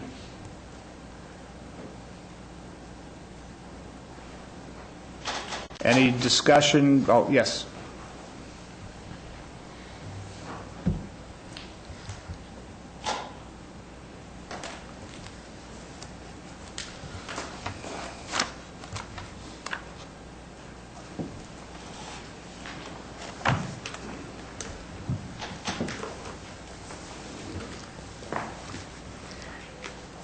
Mr. Chair, Kathy Mayhew Wallace. I'm representing Keep It Rural Calaveras. Along with many residents of Western Calaveras County, we applaud your decision to expand Trinitas EIR and the efforts of county staff to implement the task. Your decision clearly conveys that the public's voices are being heard and their interests and visions for their communities considered along with those of the developers whose projects come before you. Quadnop's letter outlining their revised scope of work to finish the EIR seems likely to ensure a more thorough, objective analysis. Your staff report shows that on December 21st, the planning director gave Quadnop the green light to begin work. If they have reviewed past reports, studies, and public comments, they may have already decided that some or all of the issues that we raised today call for additional field testing and analysis. If not, we respectfully suggest expanding their contract to include in its scope and budget the following areas of study we believe essential to providing the community and county decision makers with a report they can be confident provides a complete and accurate understanding of the total project's impacts. We recently sent you 2 letters. The first outlined 8 concerns we have with the county's preliminary scope, the contract's preliminary scope. Lack of hydrology field tests, narrow traffic study area, absence of ambient noise level and sound conductivity tests, the 60-acre Golf Academy site, stadium seating, protecting cultural resources, need for current aerial photographs, and definition of project alternatives terminology. Our second letter raised new issues suggested in a recent Modesto Bee article concerning the amount and type of golfing activity anticipated. Mr. Abbott's January 31st letter deals with 2 of these issues, the Golf Academy and stadium seating, but we believe the arguments do not fully address the evidence on record. Mr. Abbott's letter asserts that the concept of a golf academy shown on the 2005 master site plan was dropped some time ago and that the parcel remains in Williamson Act. The architect's 2005 schematic of the lodge calls it the academy. If the Golf Academy on parcel 044 reflects a discarded idea, why does the 2007 DEIR project description include language indicating lodge rooms, quote, may be booked individually or the facility may be booked as a single unit for seasonal dormitory housing, group golf lessons, or camps? Would such group lessons be held on the course, alongside private member play, or in a special location off course like the Golf Academy site on 044? Is this another effort to phase or piecemeal the project? In 2006, the applicant hired North Fork Associates to conduct their biological resources study. They studied parcel 044 as part of a 341-acre project site and included it on all their maps, habitat, wetlands delineation, and soil, and the ones that I've already presented to you in your previous packet, the project site and aerial photo.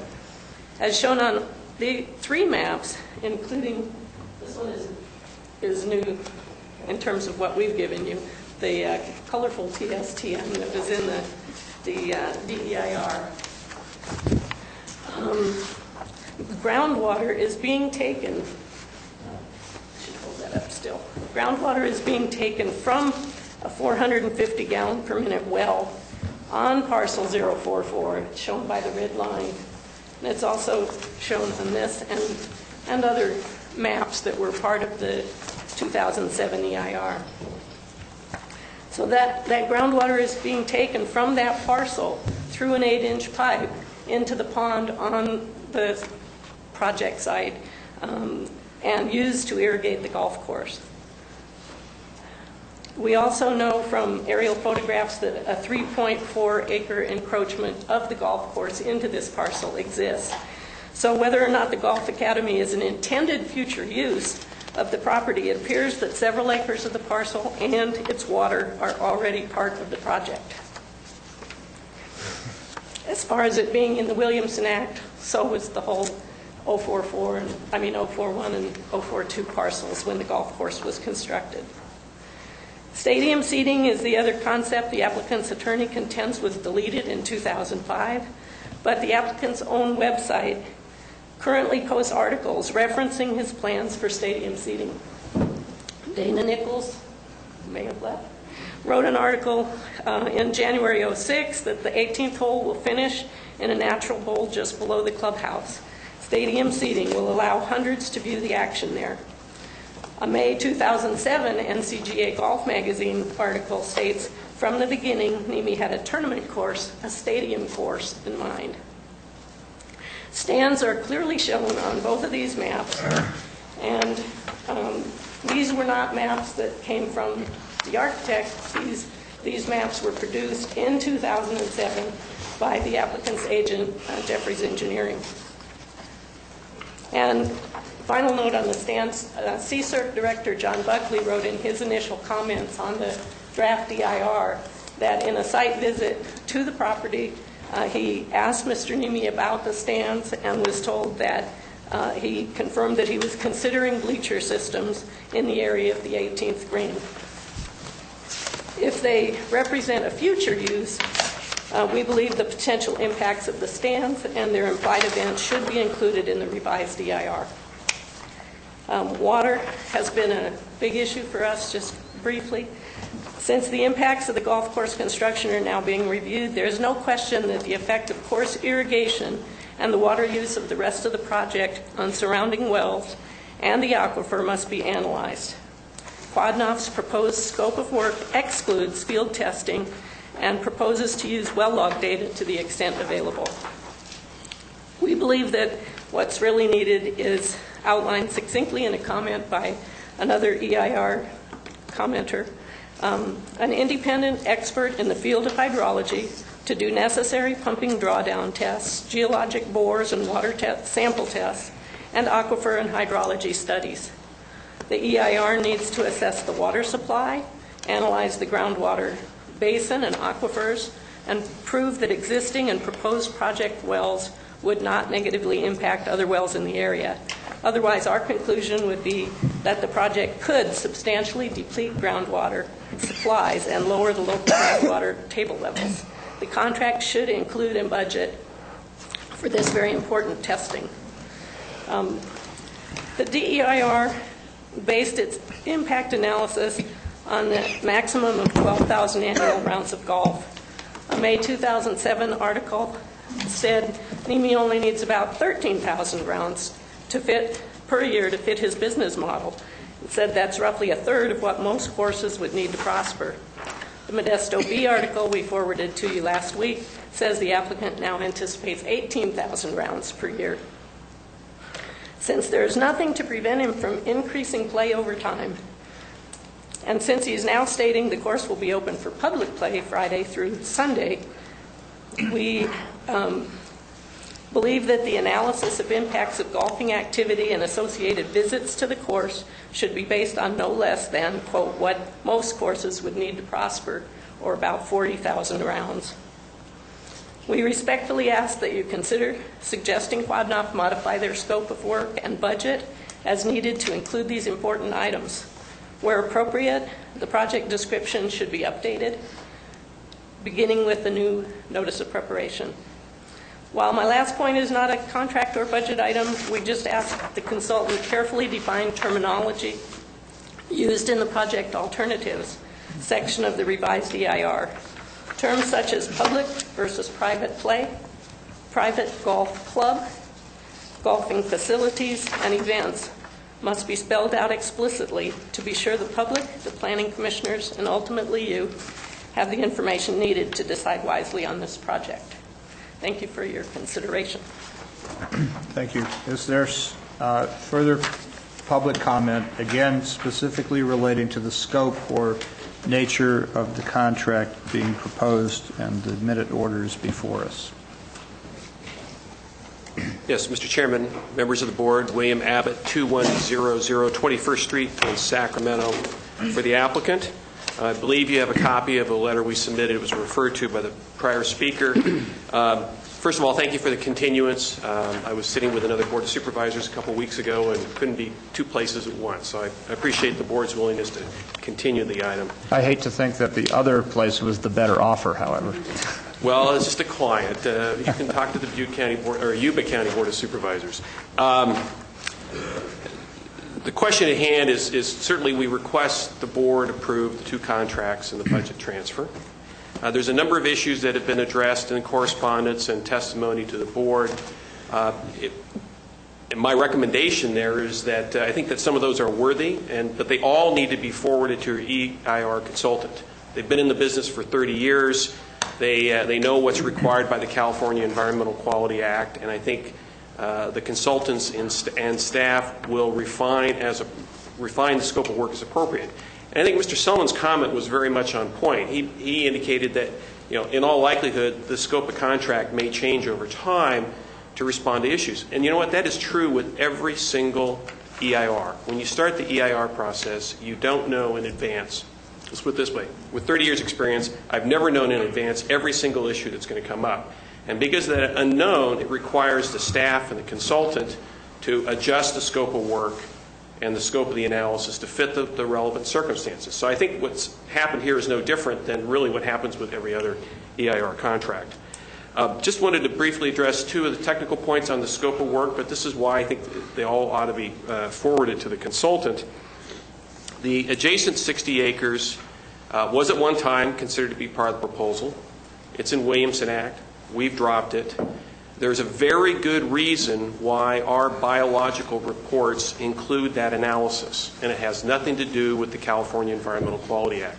It has to do with how you proceed with state and federal regulators under the Clean Water Act and the 404 regulations.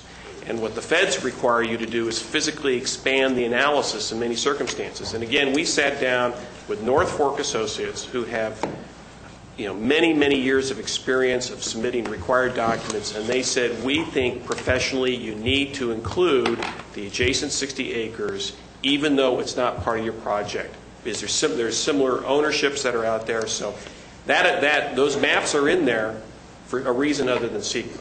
They are in there because of state and federal law in terms of an independent regulatory requirement.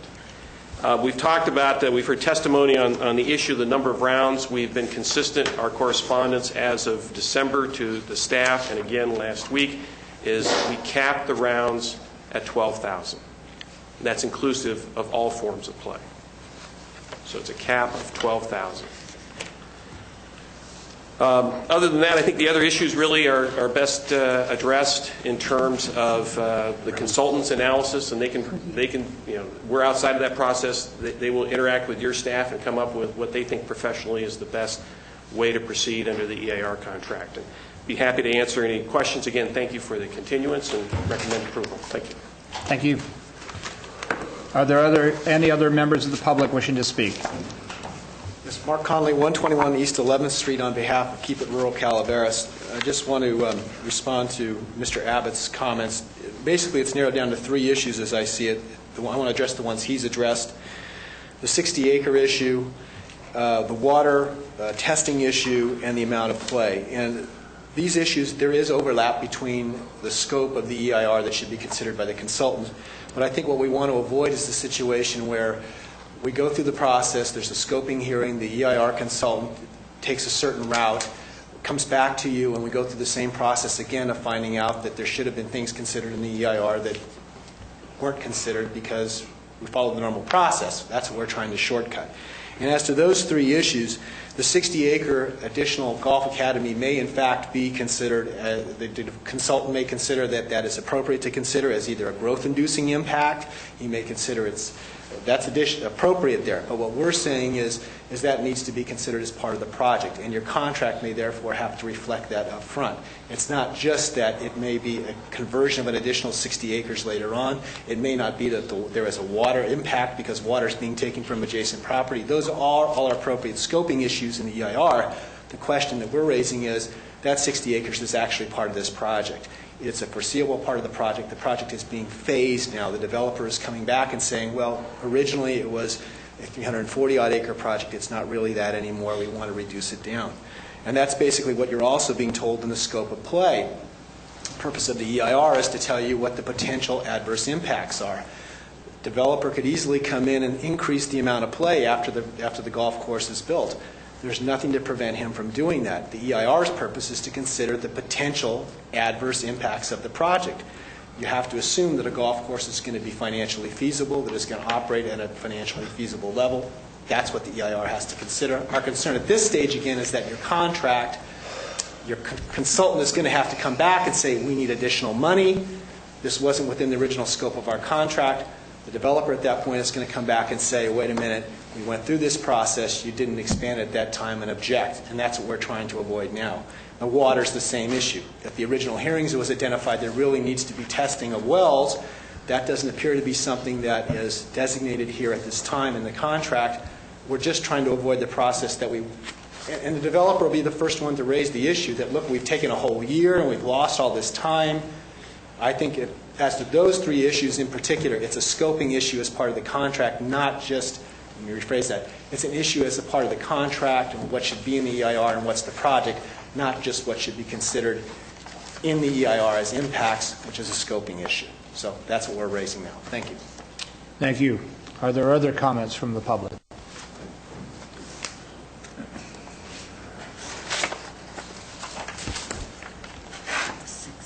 Honestly, it will be very brief. Sir, and we'll sign in. Okay, thank you. And state your name, please. My name's Gerald Rusk. I live at 101 Melcher Lane in Burson. And may I just write my phone number on here? Or do you need me to write the whole address? You can write anything you want on there, but your name is the thing that's most important. I hesitate to give too much information. At any rate. Actually, I'm delighted to finally get to this point. In the agenda, it gives a year when this began, 2004. Do we nitpick this thing to get so that we end up in 30 years with still no refineries built in this country? It's time to put it to bed. Let's go ahead with the EIR, get the darn thing done, bring it back to you with the information from the EIR so you have something solid to work with. And then let's all go. Thank you very much. Thank you. Further public comment?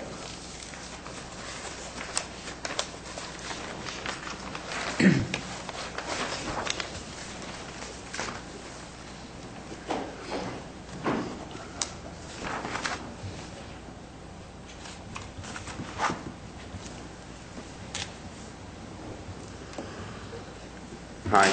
I usually get to watch you guys on TV. First time I've ever been down here. Well, welcome. I support this project. I know there's another EIR underway.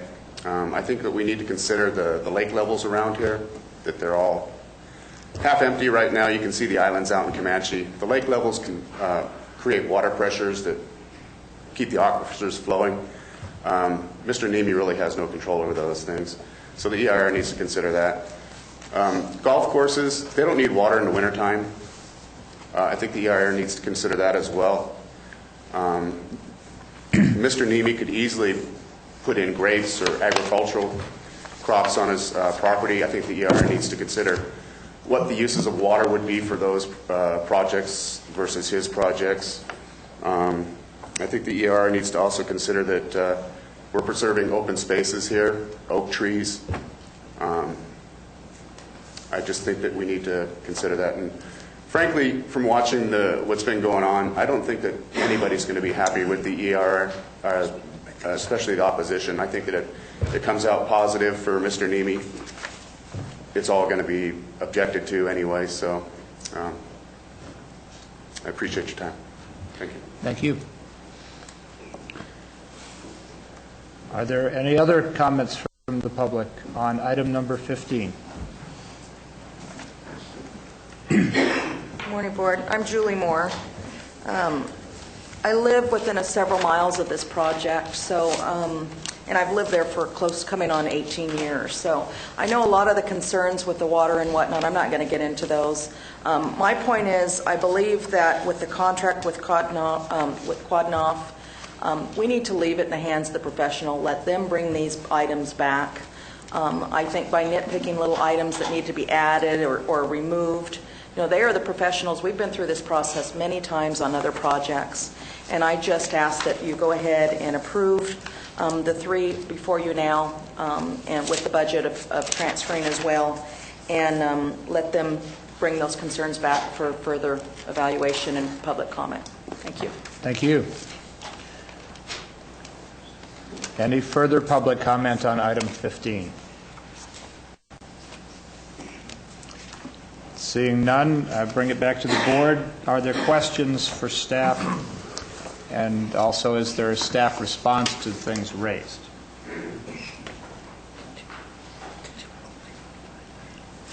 Mr. Chairman, Robert Selman. First of all, let me again reemphasize, we are beginning this process.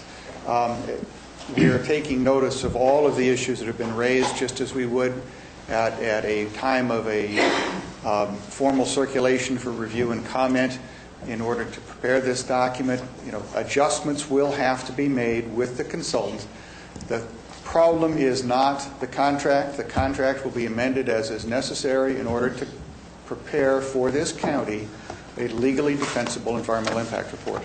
That is our end goal. We've reviewed this process with County Council. We believe we have a contract that starts that process.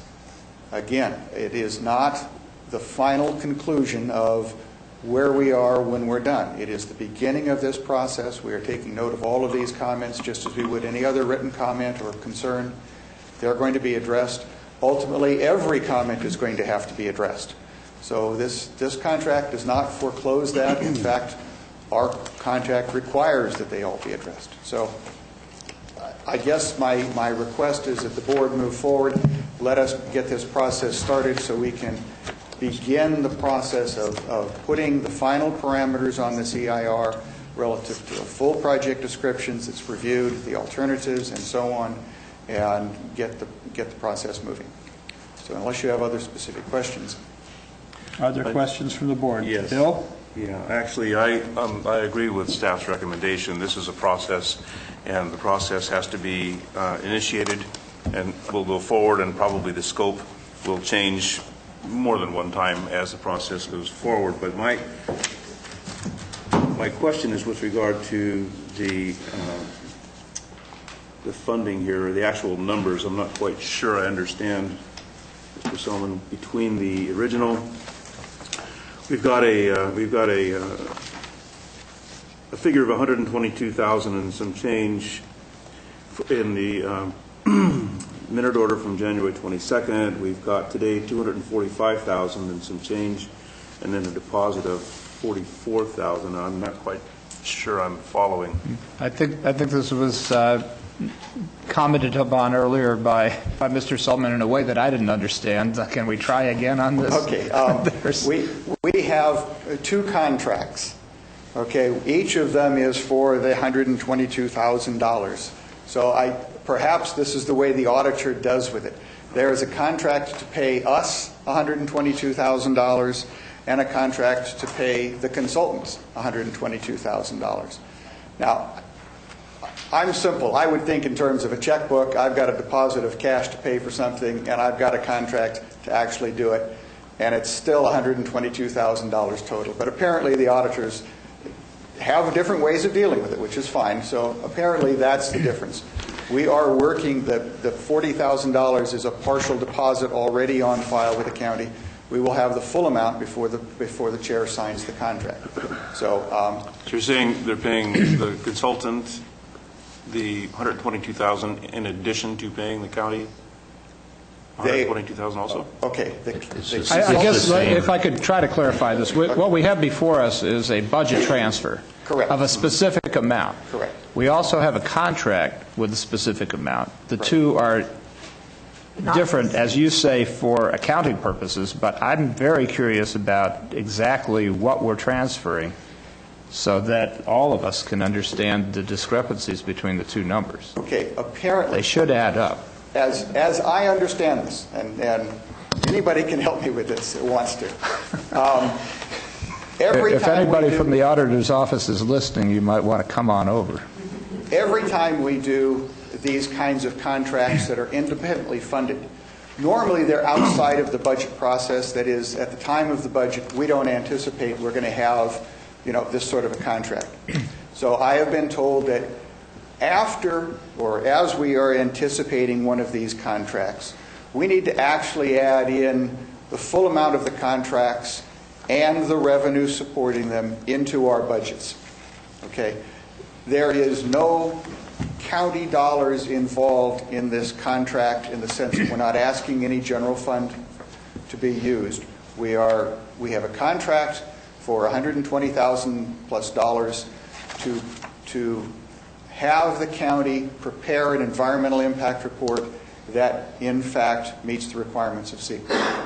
We are taking that money and hiring a qualified consultant for the amount of $122,000 and change to actually prepare it. It is, in essence, I hate to use the word pass-through, but it is an absolutely balanced amount.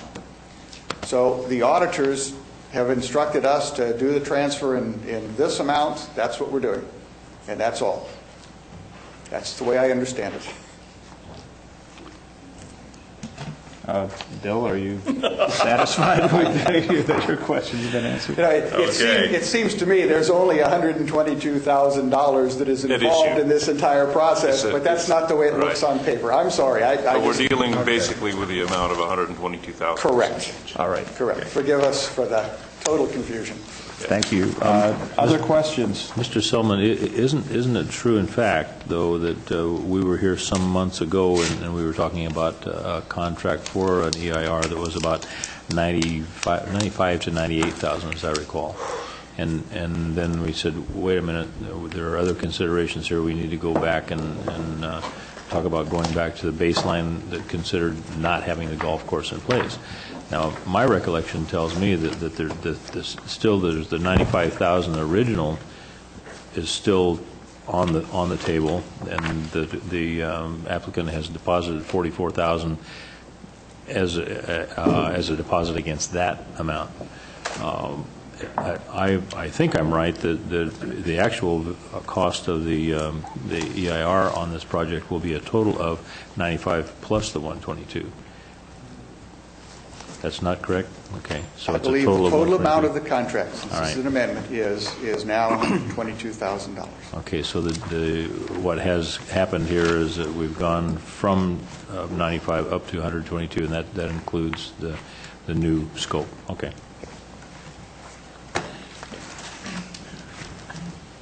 Marita? I want to go back to some comments that were made earlier. The 60 acres for the academy or that is a separate parcel. So we're dealing with the 280 acres,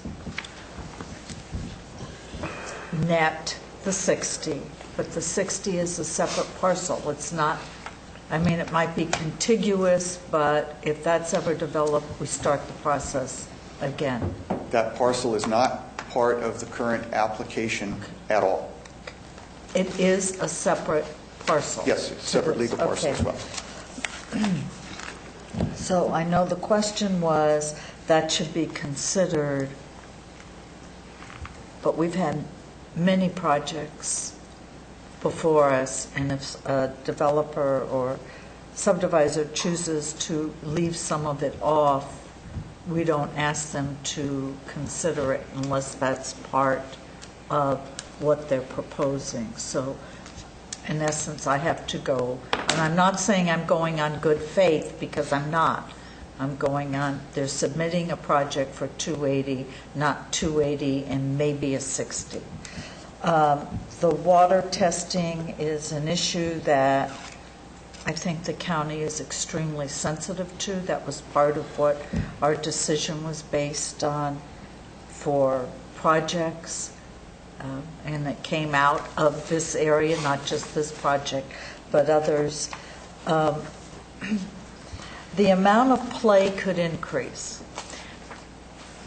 And the gentleman that represented, and I'm sorry, I don't remember your name, I don't even see you here, that represented rural Calaveras, or Mr. Conley. those things. Thank you, Mr. Conley. I apologize for that. Said they could increase the number of units. I have to tell you, I'm extremely sensitive to that, because we had a large development that came in and they were approved for 1,400 units.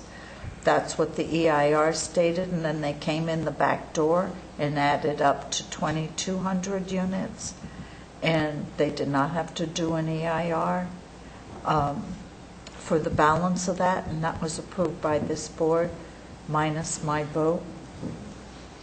Actually, that And was I a will, previous board. well, Exactly. a board's a board. I meant, I'm not taking exception. I'm real sensitive to that issue, and I know, I will tell you, I will be looking at that EIR closely, that nothing comes in the back door. I don't care if it's a cap of 12,000 rounds or 24,000 rounds. What we're being looked at is what is being proposed and not trying to second guess the applicant. We need to give that courtesy to the applicant. So even though I'm sensitive to the concerns that were mentioned here today and in emails that we have gotten, I will support this. I just felt like I needed to address those things. Other questions or comments from the board? I have one myself. There were a number of things that came up from in public discussion today. What I'm curious about is the existing or the proposed contract that we're considering today and the scope of the EIR. You're saying this is kind of a fluid and flexible thing, but I'm interested in whether you consider some of these issues already covered under this or not. And let me be specific. We have the board in its previous discussion on this heard hours of wildly disparate and testimony regarding water.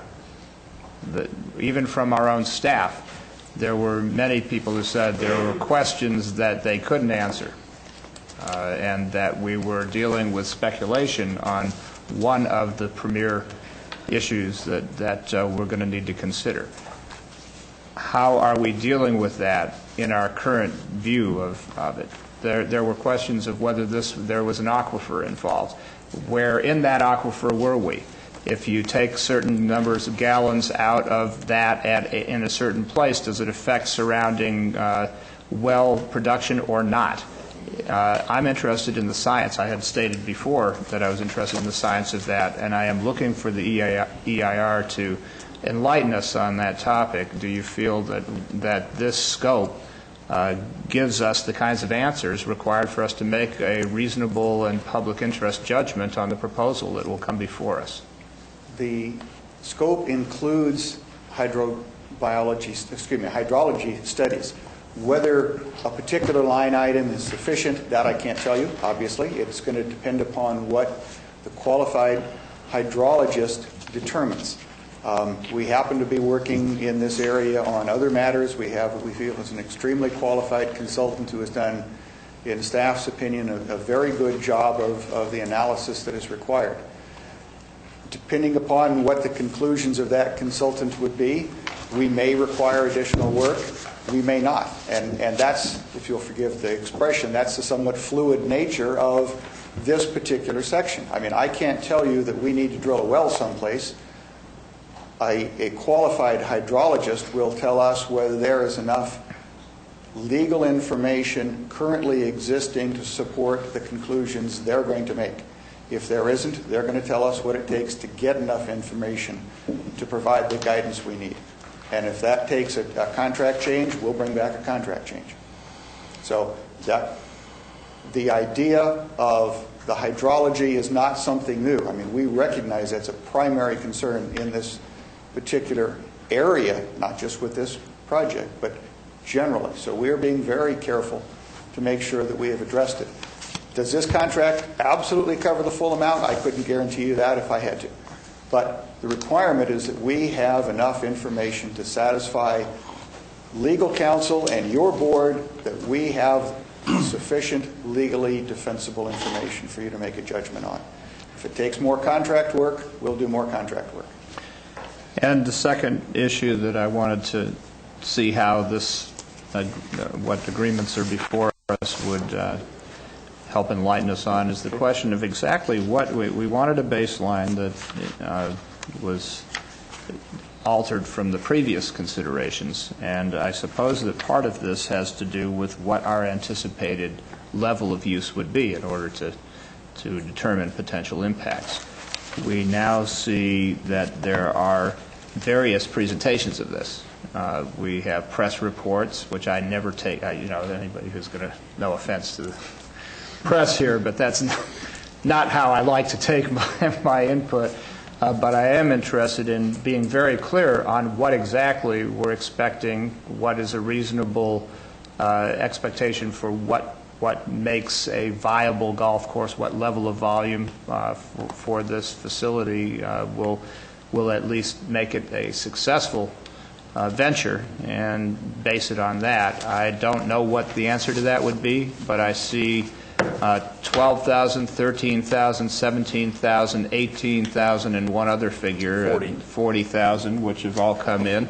And I'm beginning to feel like we're dealing with a water issue again, that there are these very distant poles. I believe the applicant would like to see a crisp, clear answer to the questions that have been raised. I think that the community wants a crisp, clear answer, but if we're muddled on exactly what's before us, how do we get a study that gives us what we need? So how will you deal with that question of what assumptions are made for the determination of impacts on a golf course? Do you feel that's adequately covered in the document? I believe it's covered by providing for the alternatives and as well as the project review of, the completion of the final description of the project. I mean, that's the first and fundamental place where we start, is what is it exactly that we are going to consider, assuming you go forward with development. The board has asked for a number of alternatives other than that, and those will be included.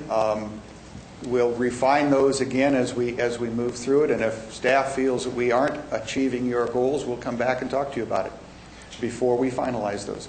All right. And it's going to be a work in progress. That's the only thing I can tell you. I wish I had a better, a nice concrete answer. This is exactly every issue, but if we did, we wouldn't need the EIR. All right, just as long as we're not precluding those considerations, that's what I care about. So are there other comments? I think for too long we've had one foot on the boat and one foot on the dock here. And it's about time to get on the boat or stay on the dock. So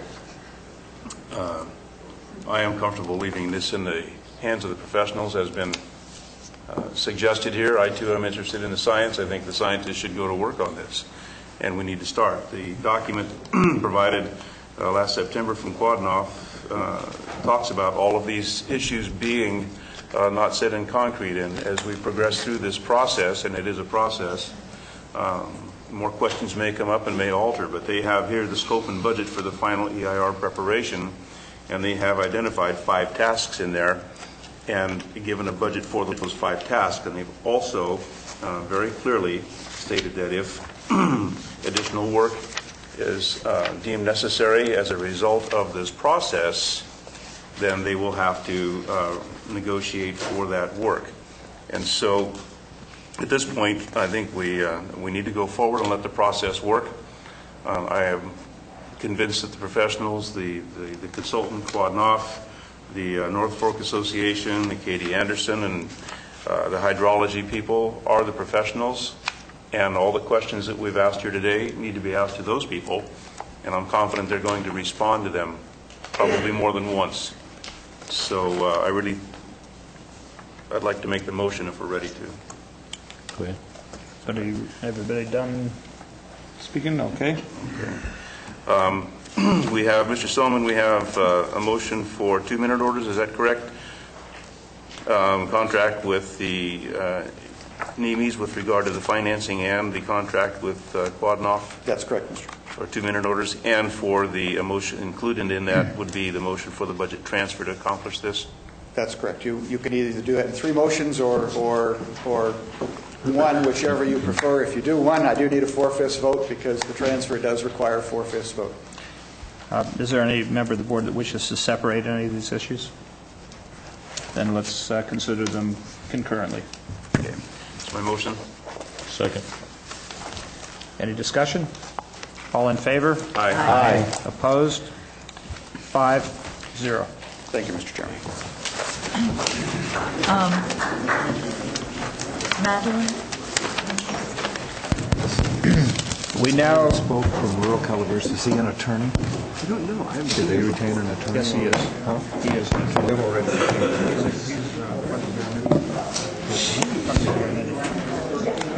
What took you so long? Yes. Very reputable attorney. Okay, this is now. Are we in recess? No, we are not. Okay, somebody just turned off this. Let's turn. Could we turn on our volume? We're now at item 16, which is a minute order appointing applicants. It's turned Okay, on. we now turn our attention to item 16 on the agenda, board matters and appointments. This is a discussion and possible action regarding a minute order appointing applicants to various committees, commissions to serve under the jurisdiction of the Board of Supervisors. Are there any comments on this item from the board? Bill, you need to pick Yeah, I the do. 2 applicants. I'm going to pick for the 1 vacancy expiration 2011, Dan Boyce, and for the 1 to expire 2009, Bill Vieira. And am I allowed to have an alternate on this? Is there a precedent for that? Then I'll make the 3rd applicant, Mr. McDaniels, the alternate. Okay, Mr. Chair, I support the appointment of Diane Gray for the Angels Camp Veterans Memorial District. And in turn, I am delighted to announce the appointment of, or the proposed, recommend the appointment of Fawn McLaughlin to the Calaveras County Planning Commission. I do have a copy for the press if you're interested in her statement of qualifications. They are extensive. Most important to note, and one of the primary reasons for her, or 2 of the primary reasons for this appointment are, number 1, her extensive education, including higher degree in economic development and planning, but also 20 years of work in economic development and planning issues for cities and counties all over California, both rural and urban. It's a tremendous skill set that she brings to this commission, and I think she'll do a great job. Steve, the appointment for the mental health board, we have 1 applicant, but it's from your district. Do you support Yes, that I do. appointment? I do. That's actually a reappointment. Then I would move the appointments as recommended by the board. Second. All in favor? Aye. Opposed? 5-0. We now move into correspondence and board schedules. Tom? I did attend the RCRC meeting 2 weeks ago now, I guess. Some of you joined us for the dinner thereafter. There really wasn't a lot new, a lot of discussion on the budget. It was interesting to note that subsequent to the meeting, the insurance commissioner came out and said the governor's proposal to put what was at a 1 or 2% surtax on homeowners' policies to fund emergency services, particularly CAL FIRE, he felt was unconstitutional and that the governor couldn't do it. So the budget, I think, is going to get very interesting, and the May revise, I think, will certainly set the groundwork for some real serious negotiations on the final budget. But everybody is basically positioning themselves. I think the anticipation is, or at least my anticipation would be, is that the budget deficit will go up, not down with what's happened in the stock market, et cetera. I would be willing to bet a lot of money that the capital gains taxes are overestimated from what is going to be realized for the remainder of this fiscal year. So it will get to be more and more interesting. Other than that, there were topics that Brent covered earlier from his CIO meeting and Rita covered from her CSAC meeting, so I think I'll just leave it at that at this point. Thank you, Tom. Bill? Nothing to report. Marita? I guess we do have a COG meeting on Wednesday. Yes. So we have a COG meeting Wednesday night. I have Area 12 Agency on Aging on Thursday, and Steve and I have Central Sierra Child Support Thursday afternoon. And there's a jail meeting Friday morning. Russ? That's it for board. Thank you. Russ? Okay, I will also be attending that jail meeting on Friday morning at the airport. And let's see, I have a meeting on Wednesday over in Tuolumne County with the Central Sierra Economic Development Group. And then I will be attending the, I'm an alternate on the Mental Health Board. I intend to go to that meeting today if I have time, or if we get out of here in time. And I think that's about it. I'll let you talk about what you're doing, Steve. If I see something in the correspondence I want to bring up, I'll come back to that. Okay. I will be at the Mental Health Board meeting at 4 o'clock today. I will join Marita with the Family Support JPA on Thursday. I have a couple of things in correspondence and things that have been conveyed to me that I'd like to share with the board. The first involves a request from a number of citizens as well as county personnel that say that there's a lot of wandering and searching for county departments, which interrupts a lot of our receptionist work as people look for what department they're trying to go to.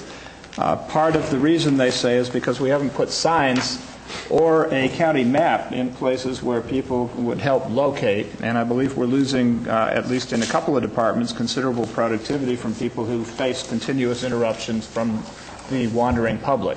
Not to mention the sense of the public that this is a difficult to navigate campus. So my hope would be that we could, if people are comfortable with that, create a map posted in appropriate places and entrances where people approach, and that we put signage on our departments, at least where we know we're going to be there for any length of time, and see whether we can achieve efficiencies in that regard. Secondly, there has been kind of an ongoing question about what information comes to the board before consideration, the timing of that. We've had another set of documents come in on a rather complicated issue at a fairly late time, and in discussions with the CAO, I think if I can speak to this, that it is my intention as chair to try to get every department to get its packets and all supporting information on agenda items in on time, so that we have at least 1 week to consider these things, and that would also include all matters relating to study sessions, that we not get last minute large amounts of information. It's not that we can't think on our feet, but when you get 3 or 4 of these in a day, it scrambles the conversation and makes it much less productive. So I would ask any department heads that are listening in on this to be aware that we'll try to formalize that protocol as quickly as we can.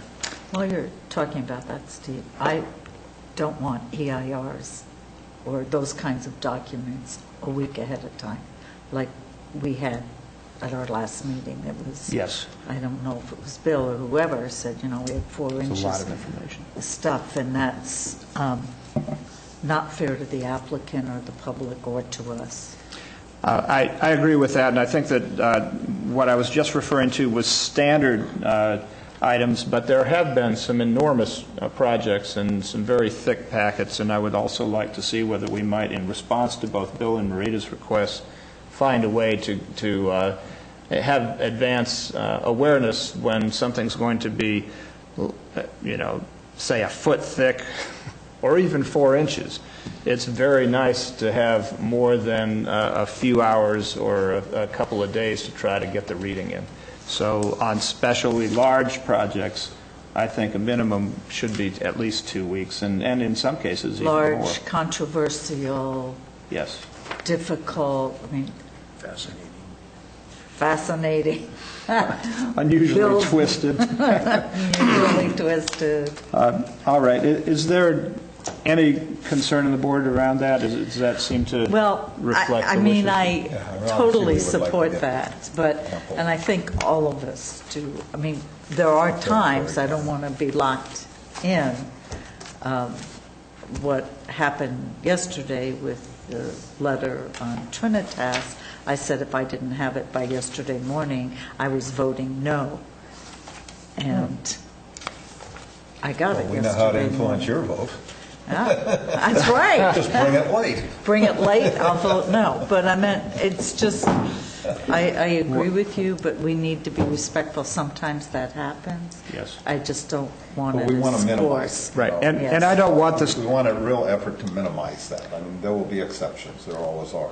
And I'm not interested in having individual board members having to exercise leverage in relation to this. I think it ought to be a clear rule. I think it ought to be stated up front, and that it should be the chair's responsibility to essentially let departments or projects know when we haven't had enough time and when that has violated essentially Let the CAO our know. That's what we just hired him for. Right. I think we'll be working. You don't have to do it, Steve. We'll be working closely together, but I do not want to have any further consideration of things that we have not had decent time to do our due diligence on, and I just want people listening in on this to be aware of that. Which means minimal addendum. And then I only have one other further announcement, which is that we heard the Valentine's initiative earlier on the flower stuff, and that leads me to this announcement, which is that in the spirit of better late than never, after 24 years, my wife and I are actually going to have a honeymoon, and we will be leaving on Friday and coming back a week later. So I will miss the next board So meeting. if you get back, you'll probably get divorced. I wouldn't do it. You know what? That much time together, no telling what could happen. You know what? That's from a man. This is from a guy who's been married a very long time and still loves his wife That's dearly, right. and is actually a prime example of why you do need to maintain the romance and in the marriage. That's right. That's right. At any rate, I also want to let Russ know that you being the vice chair, that we are having 11 o'clock meeting on Friday, which I will not be able to make, on the budget, on agenda preparation, and that happens at the clerk's office, and that you will also be chairing the next meeting, so get ready. There conceivably could be a big conflict in timing that the airport meeting the airport is scheduled. Can we use so that you may need to reschedule based on that, but you all can work it out. We can do it in the afternoon. It would be better. The jail meeting's also on my schedule too. So. Oh, really? Well, so the agenda meeting will not be at 11 o'clock, but at a time to be determined between the parties. Okay. Are you going to bring back videos or anything from your trip?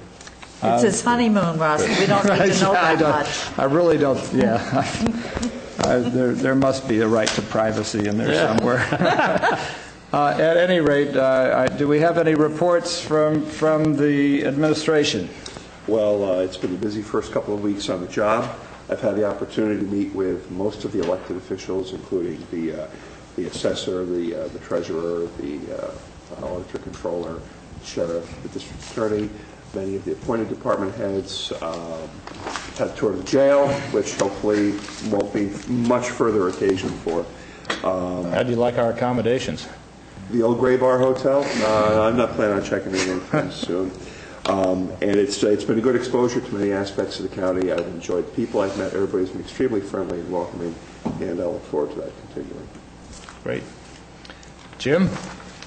Actually, the chair threw me a curve this morning. I think you read an addendum for closed sessions for today. Yes. And I've spent the morning trying to figure out what happened. Actually, I think that what you did was you read the addendum for January 22nd. There are no addendum closed sessions today. Oh, my goodness. All right. So rather than showing them as being canceled, could the record reflect that they never were scheduled? Yes, absolutely, and I apologize. How did that get in? Well, never mind. It doesn't matter. It's just that there are no closed sessions. There are some closed sessions on the regular agenda, but none on the addendum. Okay, thank you for clarifying that. Madeline? All right, this meeting stands adjourned to closed sessions. Board of